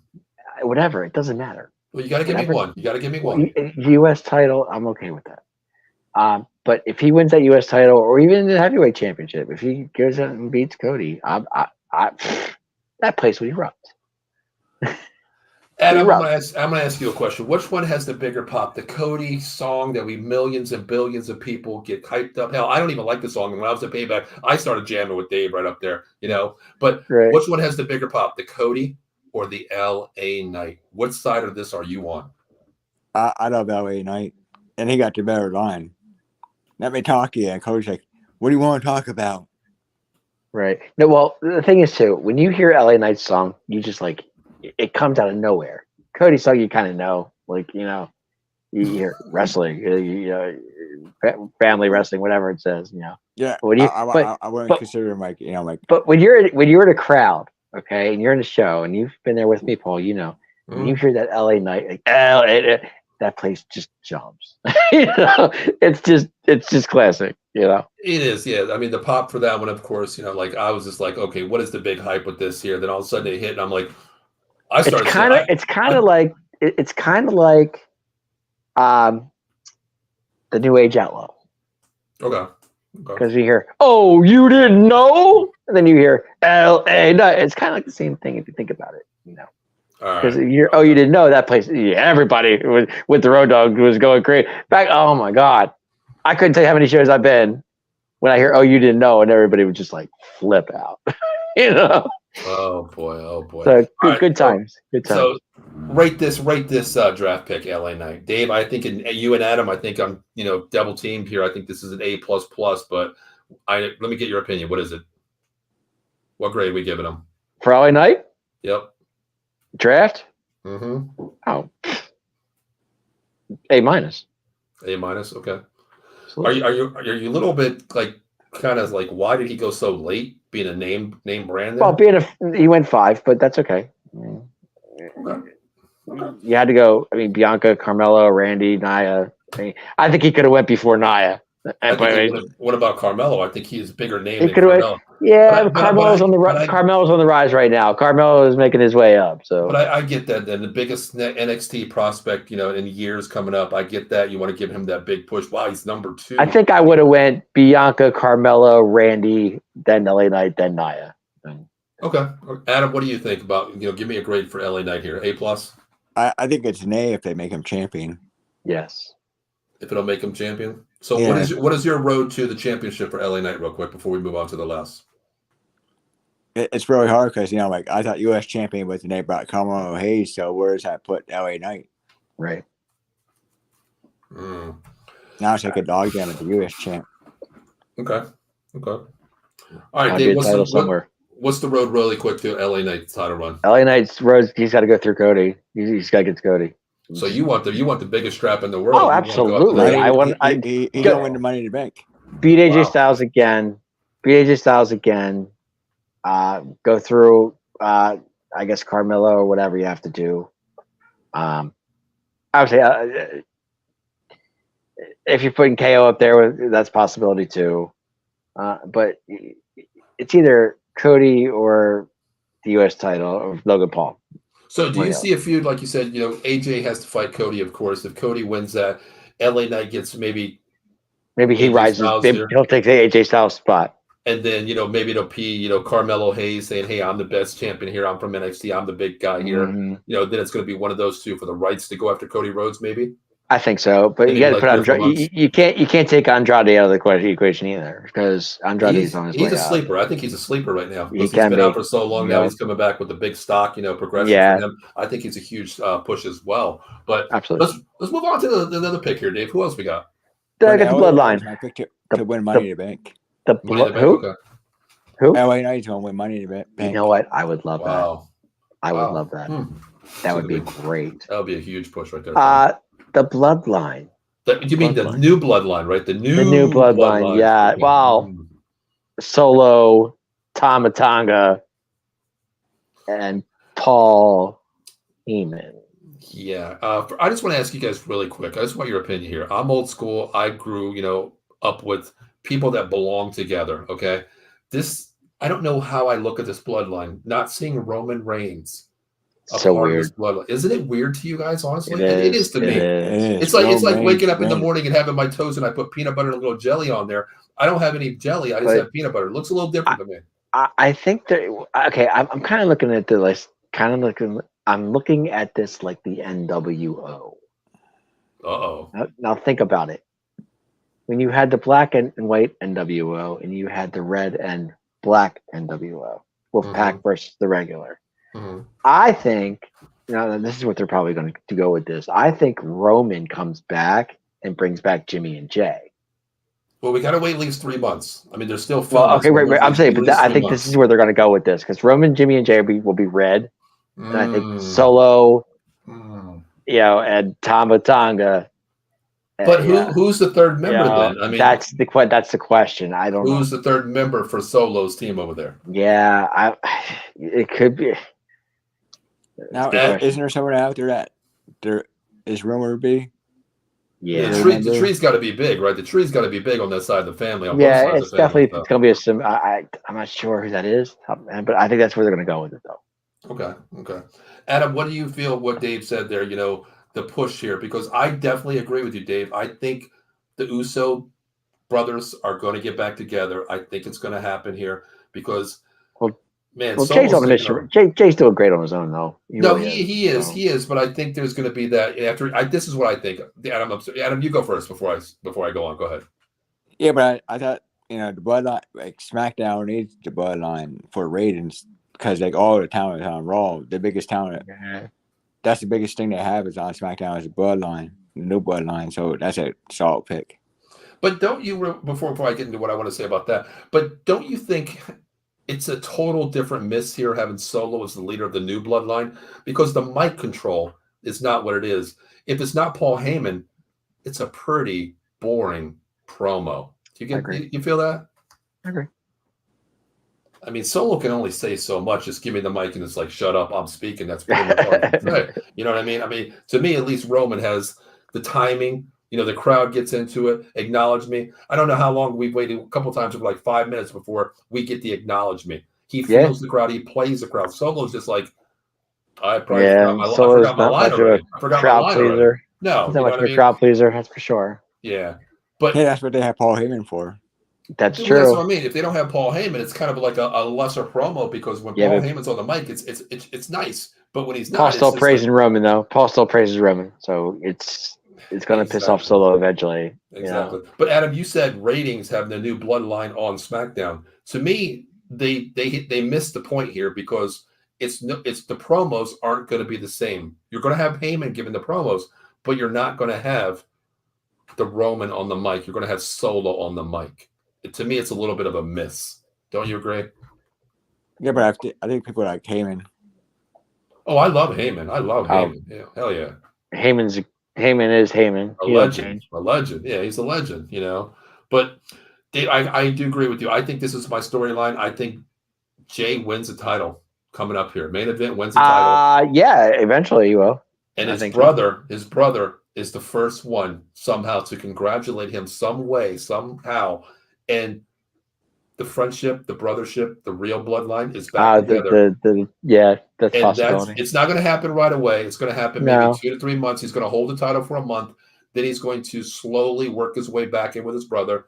Then when Roman's ready, just like you said, the new bloodline 2.0, Roman, Jimmy, and Jay. Jay come back. And by that time, what we're calling the newer bloodline will have that third member. Yep. And then it's going to be Paul Heyman making the decision, Roman, Solo. Yeah. Which way does he go? Of course, it's going to be Roman. It's going to be Roman. He's like, of course.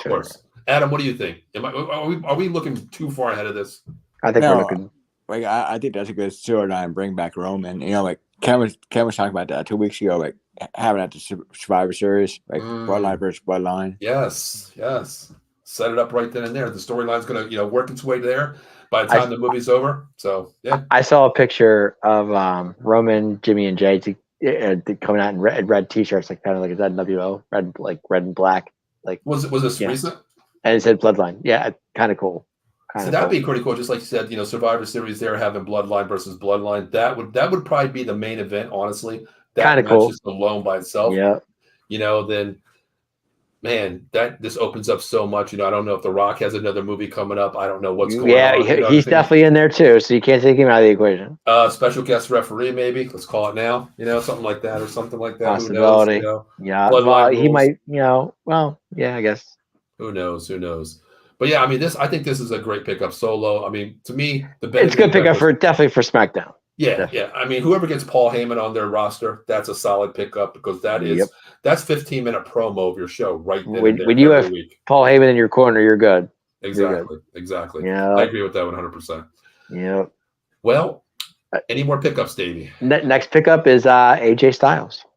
Your boy. What the house? Yeah. The house that AJ built. Am I correct? SmackDown is the house that AJ built. Yeah, it's actually The Rock. The Rock SmackDown. SmackDown is The Rock show. But we all know. No, I love AJ Styles, and him and LA Knight. AJ's getting his title shot against Cody, which is cool. I'm okay with that. I don't think he's going to win, but Okay. can you guys imagine if AJ Styles were to win that match and were to be champion? I don't know about that one though. I'd love it. I would absolutely love it. But that'd be one way to screw Cody, finish the story. And you lose it in the first then screw title Cody defense. over. Yeah, that'd be great. I tell you what, that's like a book you've been writing for 15 years of your life, Cody Rhodes' story, and then in 1 month the book closes. Story Done. over. Like that would be a New York bestseller. How long is the book? One chapter, 1 month. One chapter, You know what I 1 mean? month. But Dave, since you're an AJ guy here, of course, we all know that. I love AJ and TNA. What does he bring to this draft pick here being on SmackDown? I know it's the house that AJ built here, but what does it mean? AJ has gotten he's a name. I mean, he can go. It's one of those. You say AJ Styles, you think it's kind of like Chris Jericho. Kind of the situation. Wow. There's two. Yeah, it's definitely the same. That's a big name reference there, comparing people. Yeah, well, Jericho's been in the business forever, and so is AJ Styles. So it's like you're not, But the difference is I know we're not talking AEW, but Jericho is one of the big names over there, and AJ's still trying to work his way up the ladder where he should be. There's no ladder for AJ. AJ, he doesn't climb related ladders. No. So he's at the top of the ladder here. If he has a title shot, is this his? He's AJ Styles. It doesn't. But is this the top of the ladder where just like you said, he doesn't have to be climbing the ladder. He's at the top of the ladder. Is this the time, Dave, to say you're at the top? Secure the bag, secure the belt. Is this the time right now? Not now. It's not. But he's not going to win it. But okay, it's like you could put AJ Styles names with John Cena if you wanted to. And you know what? I don't know because I don't know. I got to go John Cena on that one because John Cena follows us and AJ Styles doesn't. You know what I mean? This is true. True. I got to go John Cena on that one. He's smarter man because he follows out of the box. But AJ Styles, TNA, AJ Styles, Japan, AJ Styles. He's an amazing guy. He's a journeyman. I mean, going from Japan wrestling, and he looks great. He is in the best shape of his life right now, and he's I've seen AJ Styles wrestle so many times, and I never get tired of it. Yeah, Adam, what do you think? Good. Adam, what do you think about AJ? Being on the brand here, that just like Dave said, he's a Jericho name basically too. Legend. I have no idea what this does because I don't see AJ being a champion. Does it do anything for you? No. Okay. I'm done with AJ. I've seen him too long. Oh, never. I can't. He said he's seen him too long. He's done with that. The gimmick's over. You have your last. Is this like the swan song, Adam? What we're looking at? You have your shot at the title here. You don't win it. We're gonna push you. The only thing about Jericho thing that I say, Jericho was 9-time Intercontinental Champion. AJ Styles never did that. So. Yeah, bring AJ Styles back like every 5 months. Jericho was a 2-time champion. He did beat Stone Cold to the Rock on the same day, so I give you that. But it's still AJ Styles. It doesn't matter. It's AJ Styles. So to Adam's point here, just like you said, bring him. Adam, you said bring him back like every 1 or 2 or 3 months, correct? Something like that, right? Yeah, like don't keep him on a show. Okay, so basically what you're saying is use his name, AJ Styles, just like they did with the LA Knight, backyard brawl at his house. That right there to push the name between two wrestlers higher and higher to give them the push. But otherwise, you're not going to get a title. No, wait a minute. We'll Wait use a you minute. when we need you. Who was the last match The Undertaker had again in his career? AJ Styles. AJ Styles. Exactly. Who won that match? And Taker did. Of course, they just pushed But AJ under the rug. but it's not the point. It was AJ. It was AJ Styles. It wasn't anybody else. AJ Styles. You know. Well, maybe the Undertaker just said, "Give me an easy match." Not just joking. Oh, that's it. But that was the great. Was that a graveyard match or something? I don't Yeah, remember it that. was a I remember graveyard it. match. That's what I thought it was. Yeah. All right, so Dave, no, Adam, I'll start with you here because I already know where Dave's going with this one. I know he's going to lose, but where is the push for AJ Styles here? 46 years old, as Out of the Box said a little bit earlier here. Where does he go? Still being a top 5 draft pick for SmackDown brand. I have no idea where he goes. I don't see him championing anytime soon. He's not champion anytime. Okay. What do you think, Dave? He's not going to be a champion, but he can still main event matches left and right, so it doesn't really matter. So you think he's going to be pretty much the co-main event? I mean, not a co-main event, but co-main wrestler to have that namesake. Him and Cody could take it on the road for months at a time. It's not going to matter.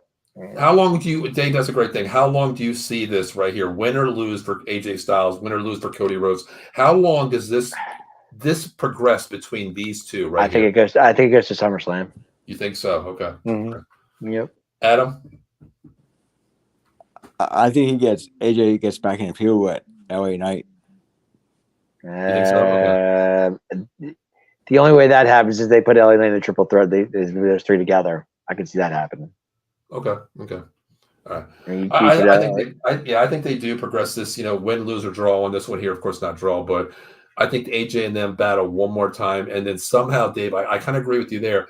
I think somehow, some way, a third party jumps in there and makes it a triple threat match. Which you could do, but if you're taking doing house shows and on the road, you're going to have AJ Styles and Cody Rhodes. This isn't going to happen. You said at house shows though, right? If you're doing house shows, if you're going on the road, you're taking shows on the road, and your main event is AJ Styles and Cody Rhodes. Okay. Now, Dave, you go to the main event shows. itself. You go to the house shows. I don't.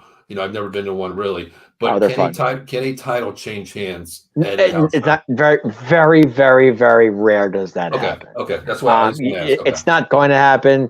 Okay. But back in the day, it did.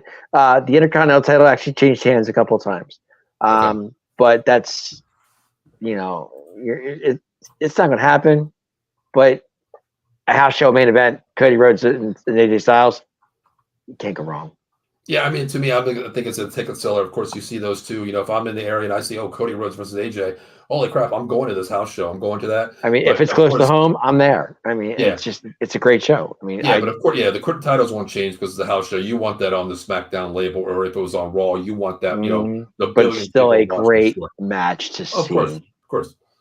Yeah. Adam, if that was a house show, what do you think? Do you think that's just going to be the house show label to have AJ as a staple piece, name wise? To battle these, top wrestlers as a ticket sales, basically. Yeah, ticket sales. Basically, put people over. He'll put Cody over, and he'll put that other guy over that just came. Okay. I mean, Roman was doing house shows again. His butt. He was winning, but he wasn't winning the titles or anything. But he was still a house show. Yeah. Okay, gotcha. Yep. And Dave, real quick, breaking news. Remember how you said you wanted a T-shirt for Liv Morgan's Revenge Tour? I do. There it is. Are you kidding me? They do have one out. Yes, they do. I love it. I want it. Someone just sent to me and said, "Hey, they have them," so I just put it on there for you. I definitely want one. Yes. Yeah, I was so pissed off, Dave, because during the payback, I was actually walking around for like an hour with you. When you got the LA Knight shirt, I was looking for the Liv Morgan shirt. And I couldn't. I know you were. I know. Adam, real quick, did you know that Matt Hardy's in TNA again? Is he? Yeah, he's back to broken Matt Hardy again. Is that the picture where he's like crying a little bit? Well, his hair is long and he's got the robe on and everything. What's your take on that? WWE want it back? What's your take on that? You think that's going to work, or him being broken Matt Hardy again? I think he'd be elderly Matt Hardy. Yeah. I saw it. I thought it was great. I was like, broken Matt Hardy's back. I'm okay with that. He's back in the minors.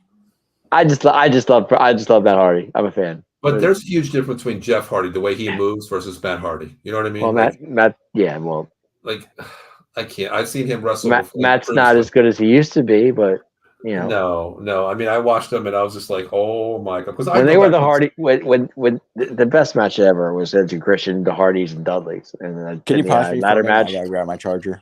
Yeah, go ahead. Yeah, Dave. When I go back to it, I look at the TLC matches between the Dudley Boys. Those three, sick. Insane. That's when you see Matt and Jeff flying off the tops. All three of them. That's when the Hardys were at their best. Oh, agree. But no, I love Broken Matt Hardy. I think it's hysterical. I sit there and laugh. What is the take on that, Dave? Why do you bring in a person that just with a new whole gimmick here coming in basically? What storyline is this? I mean, I know it's not our brand, but it's just for show. I mean, to make you laugh. Yes, Broken. So since we have R-Truth, they need Matt Hardy, correct? Exactly. Right. Exactly. Oh my God, Dave! I'll take R-Truth any day. I'll take R-Truth. I love Broken Matt. I think it's hysterical. Oh my God! I'll take Broken Matt any day of the week. I don't know, Dave. I don't know about that one, but I tell you, I loved it when he was here. I loved it when he did Broken Matt WWE. But then when the Hardys came back on WrestleMania, that was great too. Oh God, that was just incredible. Gotcha. Nobody knew they were coming to WrestleMania. Gotcha. But I know one thing, Dave. You guys are usually on late tonight. It's already 9:44. But I'll tell you, I know. I didn't think we'd be on this long. But I tell you one thing, man. When I think about it, if you're staying up late, you got to get up the next morning, especially on Monday morning. There, make sure you reach out to monkeycoldcoffee.com. The evolution of flavor infused coffee, bourbon chocolate chip, toasted coconut rum. The greatest flavors, the newest flavor, honey agave. Also, Matt, the owner, is doing barrel-aged honey, so make sure you reach out to them for all your swag needs. K-Cups, travel mugs, cold beer diffusers, T-shirts, whatever you need, they got you covered. And we got you covered here as well as Outer Box Sports Entertainment here. Make sure you use promo code OOTB Sports at monkeycoatcoffee.com for 10% off your entire order. And also, a portion of that order goes to the National Pediatric Foundations to complete pediatric cancer for the young kids. So please reach out to them. Once again, it's promo code OOTB Sports at monkeycoatcoffee.com. And last but not least, guys, reach out to my good friend Jason Fine, attorney with Big Al, 1-800-HURT-123, motor vehicle accident, slip and fall, workman's comp, personal injury claims, 3 convenient locations throughout Pennsylvania and New Jersey. First in New Jersey, it's Cherry Hill, 3 Greensboro Lane. Also in the city of brotherly love. And they need some help out there because Sixers got their ass kicked today. So if you need it, if you're feeling kind of bad, reach out to Jason Fine there. 1628 JFK Boulevard, Suite 2120, and my neck of the woods, Pittsburgh, PA. Kind of feel the same way because Pittsburgh Pirates started off great. Now they're bad. 500 Grand Street, Suite 2900. Make sure you reach out to Jason Fine, 1-800-HURT-123. Tell them Out of the Box Sports Entertainment sent you. And guess what, guys? Most lawyers charge you that crazy fee, 50%, 45. You're never going to hear 40, but we'll keep going lower Out of the Box. 35, nope, 33 and a third percent. You mentioned Out of the Box, we take your case. No recovery, no fee. Once again, that number is 1-800-HURT-123. Attorney Jason Fine, Big Al. Attorney Big Al. Yes, sir, let's bring Adam back. He is back. We're tagging it back in Adam here. Adam, missed you. All right, Adam, y'all charged up. You got some battery in your phone there? Yeah, it's charging. All right, there we go. There is one more draft pick that we missed. So. Well, who you want to talk about, Dave? Well, the last pick of SmackDown. Let's talk about it. Andrade. How can we forget about Andrade, man? Wild card. Talk about a guy that was so awesome, left for a while, came back, and the punch that he's getting right now, the storyline, with the what is it called? Oh goodness gracious, help me out here. The LWO, that kind of scenario. Yep. It's a great push for Andrade. I love Andrade. Andrade's great. Mm-hmm. Adam, how you feel? I feel it's a good pick. I'm excited to see Andrade on SmackDown and see where he goes. Mm-hmm. Didn't he just leave Raw? Yeah. I was going to say, I know he went Raw to SmackDown. Well, my question is this real quick. I know we talked about with Ken on the show. He talked about, Sivik and others being on the show. Ricochet versus Samantha Irvin, of course. You knew that made sense, okay? You make sense with certain people here. It's Becky and Seth. Does Charlotte automatically go to SmackDown? Yes. It has to, right? It has to. She's not leaving SmackDown. Of course they're going to keep them together. They're not going to do that. Mm-hmm. Yep. I mean, it makes sense, right? WWE does not split their couples up. Doesn't happen. No. How long are we looking at for Charlotte Flair, though, since we're talking about Andre? How far is Charlotte Flair out? I think she's ready to come back now, but I know if I had to take a guess, I would say SummerSlam. Wow. You think she's progressing that fast? Mhm. Okay. Yep. Okay. What do you think, Adam? Yeah, I agree. She comes back, wins the title, Wow. just like Becky. Like, I'm not gonna they're say she's going going old to the school. title, but I think SummerSlam's a good spot for her to just to make a run hmm somewhere. You don't think she'll win the title?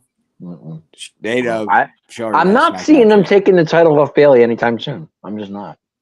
hmm Bailey just won it. She deserves it. She worked her butt off to get it. So I don't think to me. Okay. I think her run could go either to SummerSlam, right, or past SummerSlam, and I would say maybe Survivor Series, hmm and then from there. Okay. Well, speaking of Andrade, I mean, what is his push here? I mean, been there, done that. Basically, had a good career as well. This is a bigger push for him coming back here, being a high pick for SmackDown. Where does he fit in? I think he's glad he's back. Leaving AEW, which he was there for a while. I don't think he was happy there. Just it was time to just part ways with them and come back to WWE where he belongs. And Okay. I think with it, I think with Vince being gone and Triple H being there, I think that was a big difference too. I think that made a difference in that, and plus with his wife being in WWE, Sure. it only made sense. Yeah, I mean, the road trips don't add up when you're significant others on one brand. The vice versa brand, black and white here at WWE, AEW. So it makes so Right. much sense for him to be back. But Adam, where does he fit in with the Andrade situation here? What is the I push have for no him? idea because the U.S. title there's so many people that could be the U.S. champ. Mm. Yeah, I have no idea where he goes. They buried him because he left. I think him doing storylines is fine. Okay. He's good with that. I don't think he's not opposed to that because he's wrestling. It's not because I don't think AEW. I don't think he was wrestling as much as he would here, which I think he wanted to do. Okay. So he's wrestling. He's in storylines. You can see Charlotte. I think he's happy either way. Yeah, because you read my mind, Dave. Adam, there. Talking about the Continental Championship. The U.S. title here. Where does he fit in with that ladder there? Because we talked about the ladder. I mean, that ladder is really It's a big jump for you to climb up. You got Kevin Owens. You got all these guys. Logan Paul, even Ricochet in there. Trying to climb up that title for that championship belt there. Andre is like, to me, I hate saying this, but he's the lesser of the five that we talked about moving up to that title. but he's good. He's a very good wrestler. Yes, yeah. Don't take it for granted because he can go. But can they push him? Sure. No, I agree. If they pushed him, I wouldn't be opposed to it. But you know what, Dave? I kind of like the storyline. I think I like the storyline that he's in. I don't think he's a championship guy to me. I think he's a storyline guy because the LWO is a great story too. Sure, it is. It's great. You can go different ways with that. You can, bring the turn, bring the flip in, and I think he's one of the guys that can, maintain that or take it to another direction. Adam, your thoughts on Carlito turning? Did we see it coming or what? Carlito, yeah. Was that great? The way they did it. The way they did it, I thought it was great. Yeah, the way they did it. Put it on the screen. He's sitting in the ring, like, guys, you got me. Is that what you want me to do? Carlito is a great wrestler. Oh, no doubt. That goes to show you that the imaginary vision of Triple H of what he's doing right now is just so much more. I want to say more aggressive and more entertaining to what he's bringing to the floor. The writers are better now than they were with Vince. Oh, sure, 100%. Because with Triple H right now is looking into the future. Triple H, he's already done the Survivor Series. I mean, Vince, it was week to week, and I've talked about that with my friends before, and we've talked that many times. We've said that, but Triple H is looking into the future, and that's what WWE is. That's why they're doing so well. Gotcha. Eileen brings a great question. Let's talk about this real quick. We've been done about 10 minutes here. We'll go to about 10, something like that. Eileen says, so will the Street Profits go to SmackDown too? What do you guys think? Possibility. I think they can become tag team champions again. Yeah. Well, who right now on the roster, who are the tag teams on SmackDown right now based on what is there right now? Well, your tag teams are, you have DIY. No, SmackDown or Raw? Oh, SmackDown here. We're on SmackDown. I'm sorry, SmackDown. Oh, God.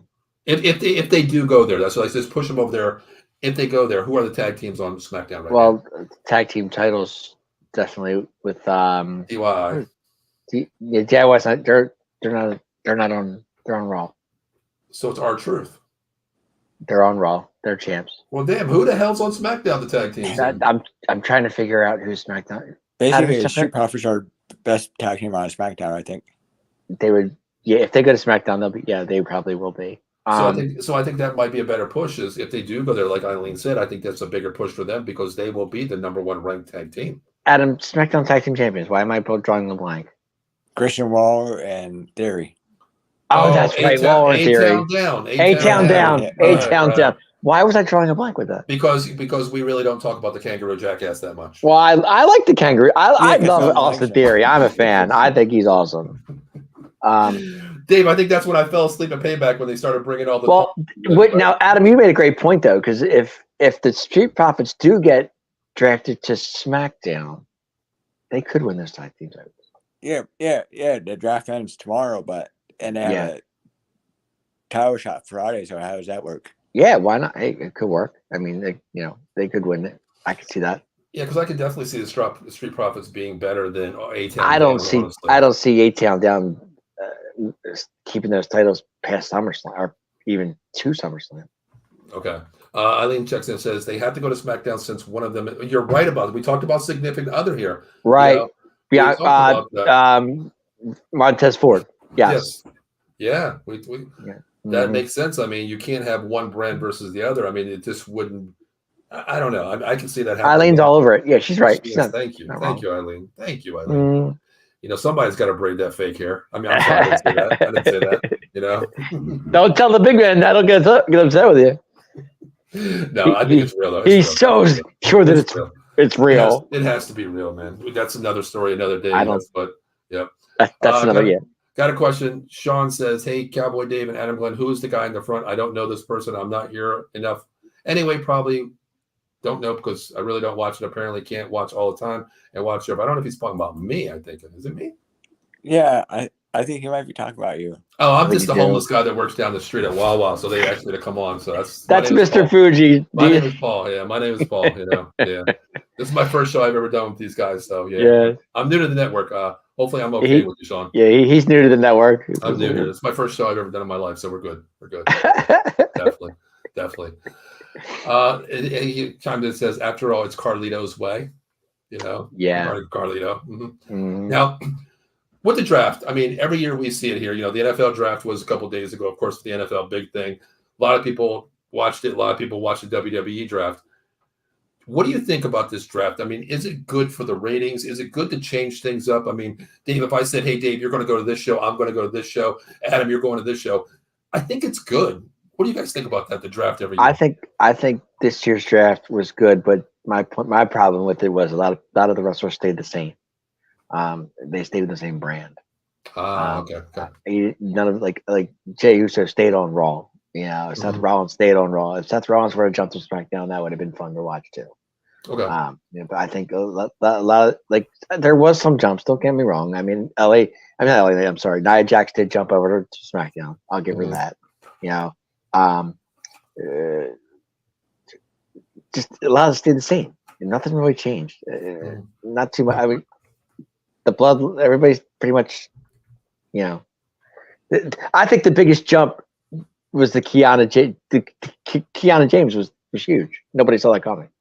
I agree. I mean, I had to look back at that and say, like, who is this girl? You know what I mean? I had to look at these names. Ken says, "I have to go to work, guys. Have fun, guys." Thank you, Ken. Appreciate it. I thought you left for work already. That's what I'm thinking. I think he took our advice, that you guys' advice, that he feels a little sick. I think he went home, sat in bed for a little bit and saying, "You told us that 20 minutes ago you were going to work." I do feel a little sick. Like an hour to get ready. Have fun, Ken. Be safe at work, brother. What were you doing? Eating before you left? Man. Sean says, "Oh, wow. Okay, Mr. Fuji, LOL. Yep, that's my nickname, guys. That's what I'm called.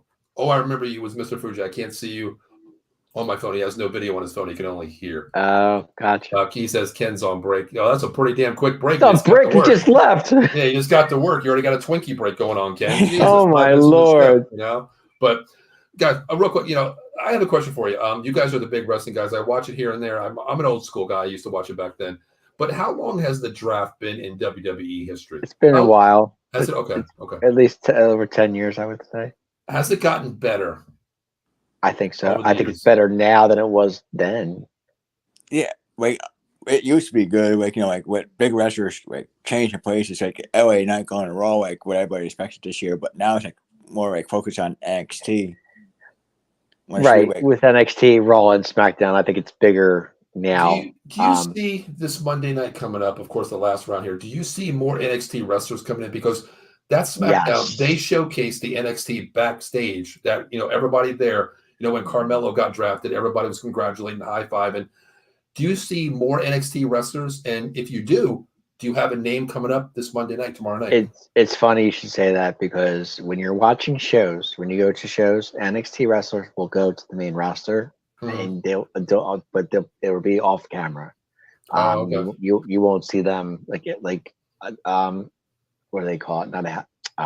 Dark matches.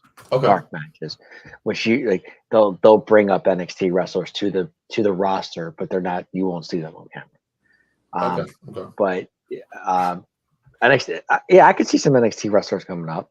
Sure, I mean, why not? There has to be a couple names out there, but I'm not really. I think tomorrow you'll see a surprise or two. Maybe somebody from SmackDown be jumped to Raw or whatever. Well, how about we just jump into it real quick? I mean, tomorrow night's the last night of the draft here. Of course, it's like round 5 to 7 here. What do you want to see? And let me just ask this. We'll pose this question first. What wrestler do you want to see either change brands or stay on a brand that you definitely have to have on a brand, or do you want to flip to another brand? Adam, I'll start with you. I think the Street Profits need to stay on SmackDown because there's too many good tag teams on Raw. Okay. Dave? Yeah, the tag team division on Raw's got to get bigger. Got to get better. I agree with that. Okay. Good question. I can't. You know what I would like to see? Honestly, I would love to see the Viking Raiders jump to SmackDown. Really? I wouldn't mind seeing Ivar going to SmackDown.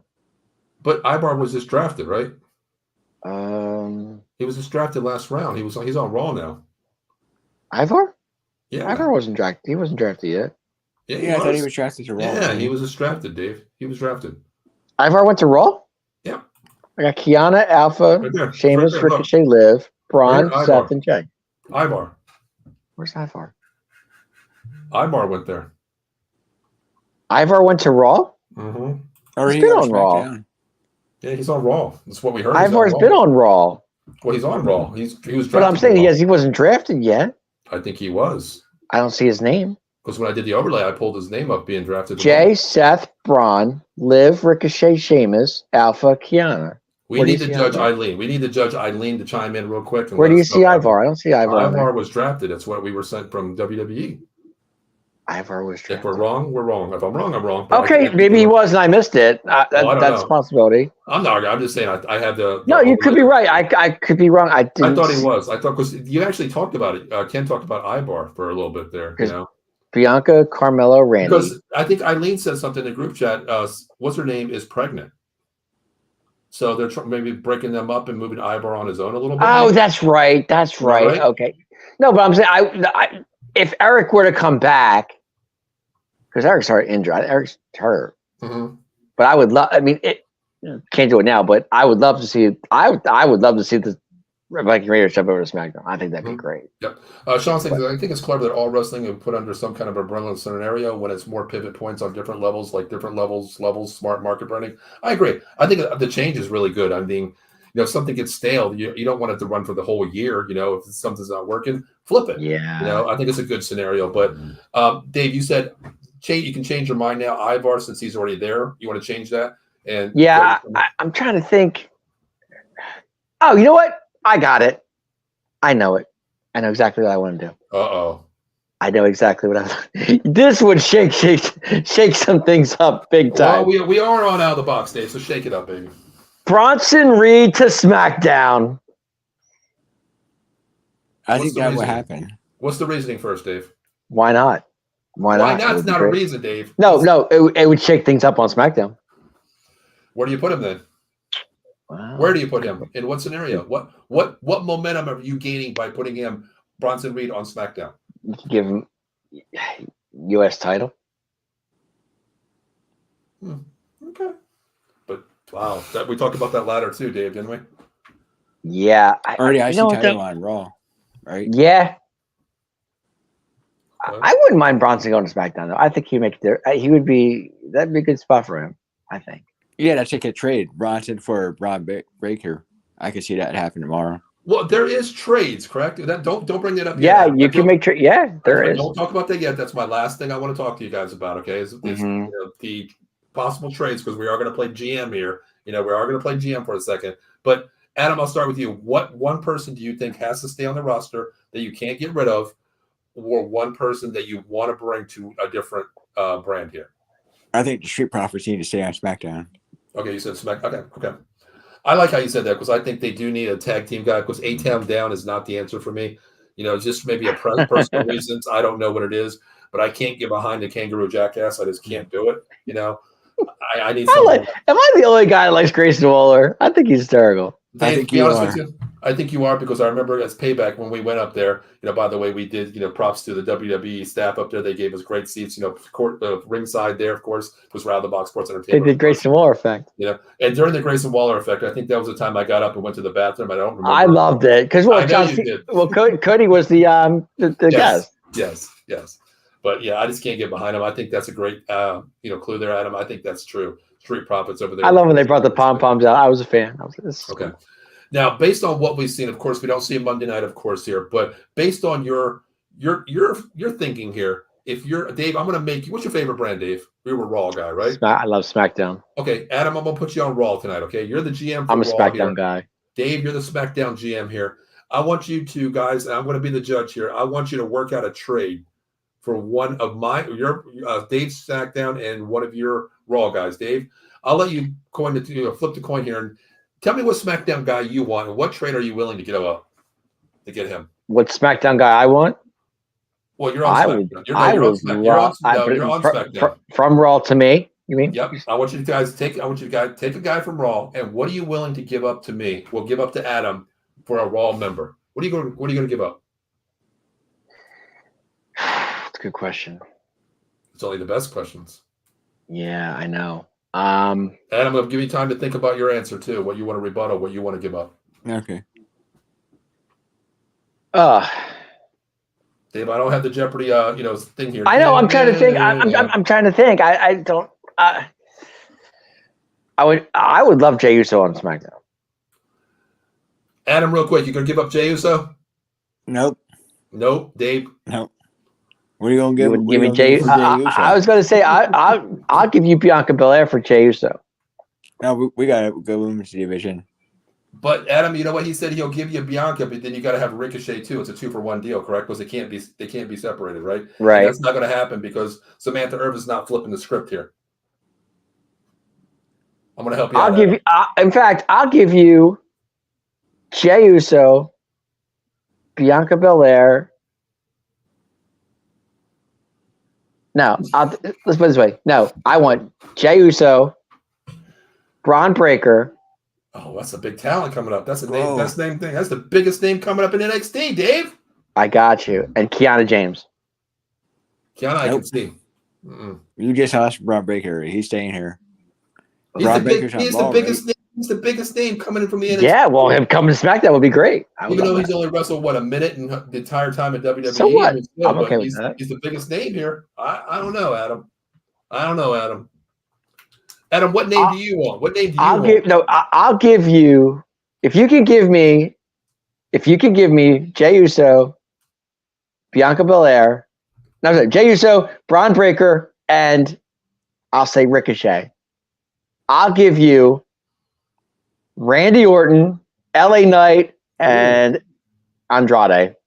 What do you want for LA Knight straight up? But LA Knight straight up? Big time. For straight up? Oh, yeah. Jey Uso. Okay.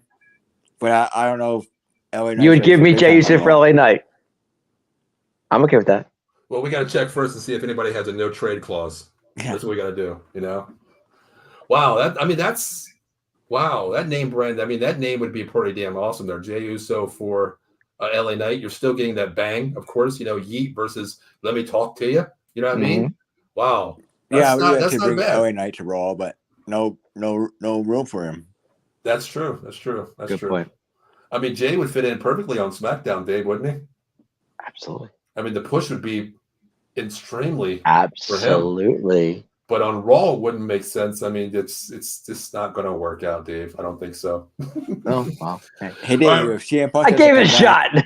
There's a- he's there- on Raw. There's a name right there, CM Punk. What is the biggest name still out there that you think might move? Punk's right still now? sitting out there. What is the There's biggest gonna be a move? big move on Raw tomorrow. There's always a big move. Well, that's the on last last thing. night. What is the biggest move for tomorrow? What is the cliffhanger right now in Adam's head right now? What is the biggest thing that we're going to see on Raw tomorrow night from 8 to 11? What's the biggest thing during the draft, Adam?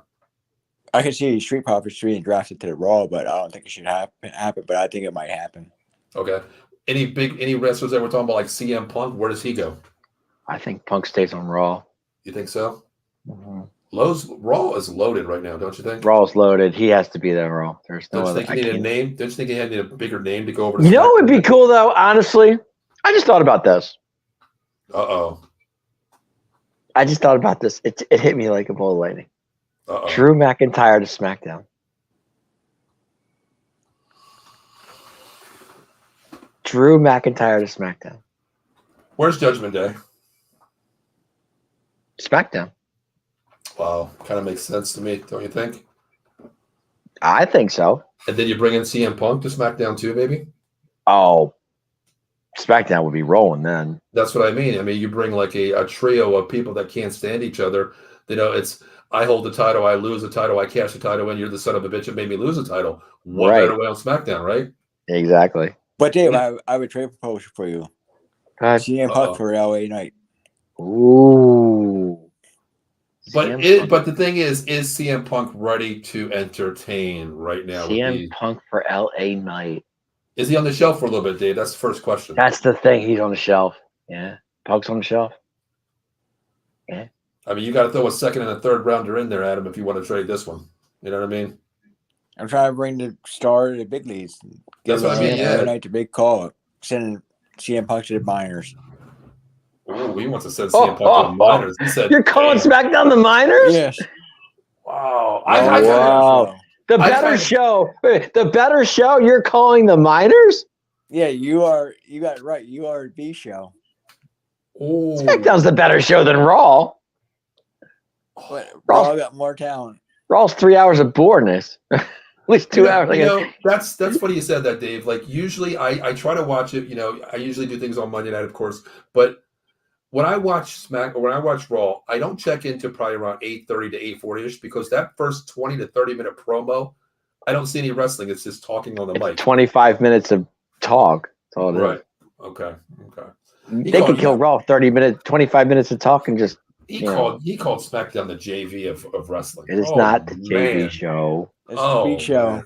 It's You the don't got better much, you got show. Cody, and you don't got SmackDown much is else so on much show. better But than you know Raw. what? The only thing I can say about that is don't knock JVs because I'm a JV coach. I'm not varsity, so I understand that Hey, people need love. I too, love. you know, I'm but I'll take SmackDown over Raw any day of the week. I You agree got with you. Cody Adam. in the bloodline. But the only thing with Besides that, SmackDown is when you're at a show of SmackDown, it's so much shorter because you leave with 10. It's like, That's true too.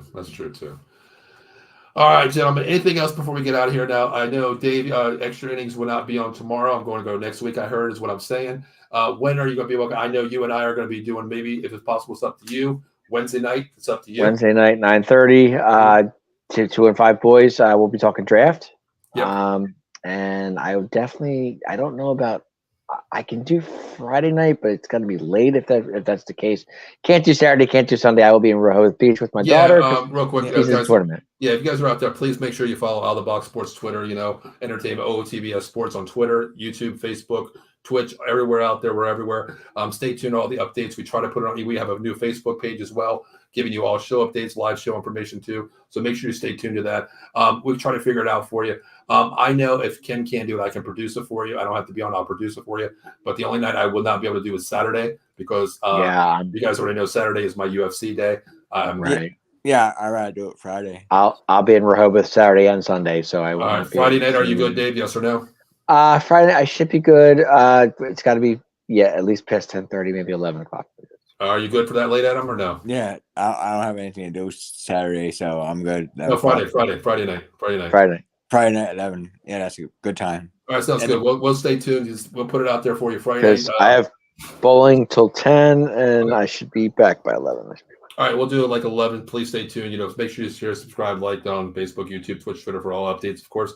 And the next show, of course, will be the Sully Squad. That'll be on tomorrow night at 6 p.m. tomorrow night, talking all Philadelphia Eagles, of course, and them. And also, we'll be back on the Dallas Cowboys. We'll be back Wednesday night. The 215 boys, there's our draft pick. Dave and I will be talking about that. So, guys, make sure you stay tuned to all of our live shows coming up here on Out of the Box Entertainment, guys.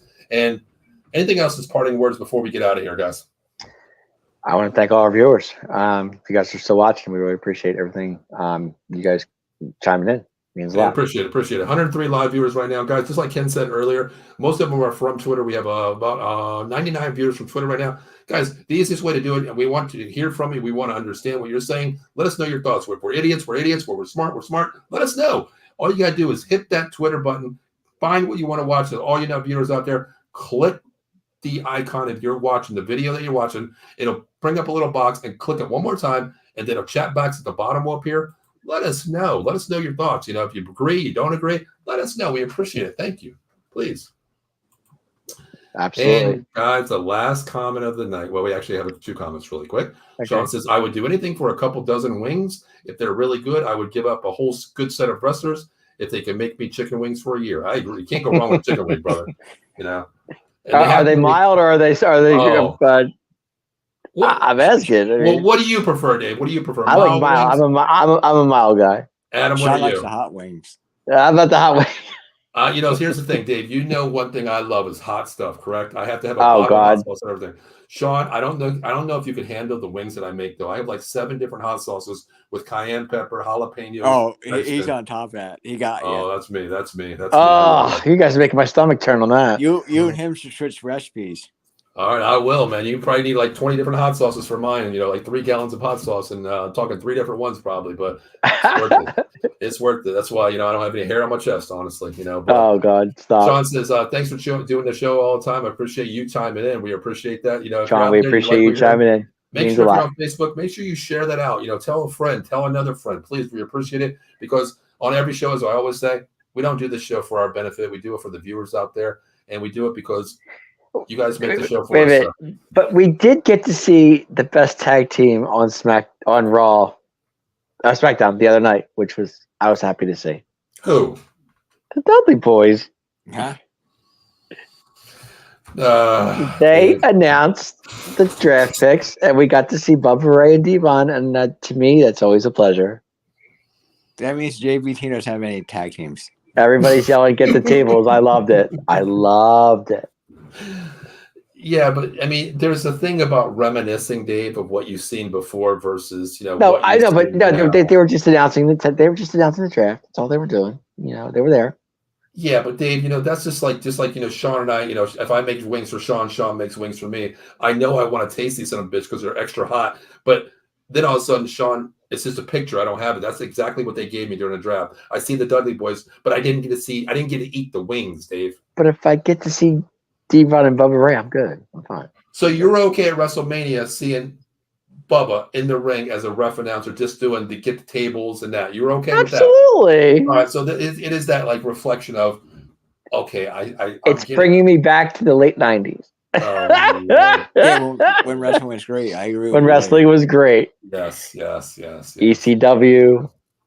I agree with that. Monday Night Wars. Yeah. What was that thing, guys? They used to have on set. What was the Saturday Night Main Event? Was it Saturday Night's Main Event? Absolutely. I remember that. I remember my mom used to yell at me because we had to get up for church at 7:30. 11:30 at night on Saturday night. My mom used to scream at me turn that off, Paul. And I'm like, nothing, Mom. I'm not watching it. And it used to be Saturday night at 11:30. Saturday Night's Main Event. Yep. Oh, Hogan was the man on there. I used to get yelled at for that all the time. Yeah. For some reason, my mom let me. My friend used to always stay over. We watched it. For some reason, we were allowed to stay up.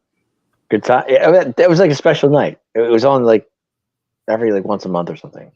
Sean says, give the man the taste, Dave, the ring taste, and I love the late wrestling 90. Yeah. All right. 90s wrestling? Only Ken could read Sean and East.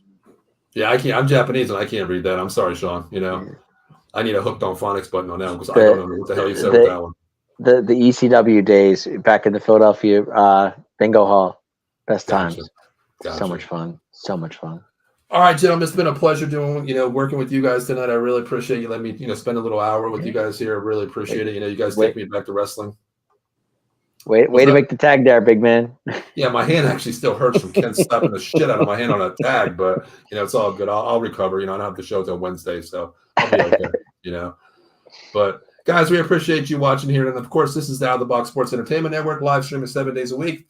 Instagram, Facebook, TikTok, YouTube, TikTok, Instagram, we're everywhere. X, Twitter, whatever you want to call it. Make sure you like, share, subscribe, follow on all the networks. We also have every show pretty much has their own Twitter account as well, as we have a lot of live viewers checking in from Ken's, also from the Silver and Black Layer, and they're all here to see Adam. They're all here to see Adam. That's what it is. That's what it is. And guys, I know Adam's here, Dave's here, Ken was here, and Eddie couldn't make it tonight. He had something. He was feeling a little under the weather, so he couldn't be there. But guys, for myself, Paul Spencer, the showstopper, Dave Yarnell, Adam, the answer, whatever he wants to call himself tonight, damn, whatever he wants to call himself tonight. Of course, Ken Fry, the Bat Fry, and Eddie Prather, the professor of old school wrestling. Guys, I'm ready to take us out of here. You guys ready? I'll take you out of here. Let's do it. You guys ready? Let's do it. Let me tell you whose game this is. The Atomic Drop Podcast. Let me talk to you. Yeah. Yeah. Later. Yeah.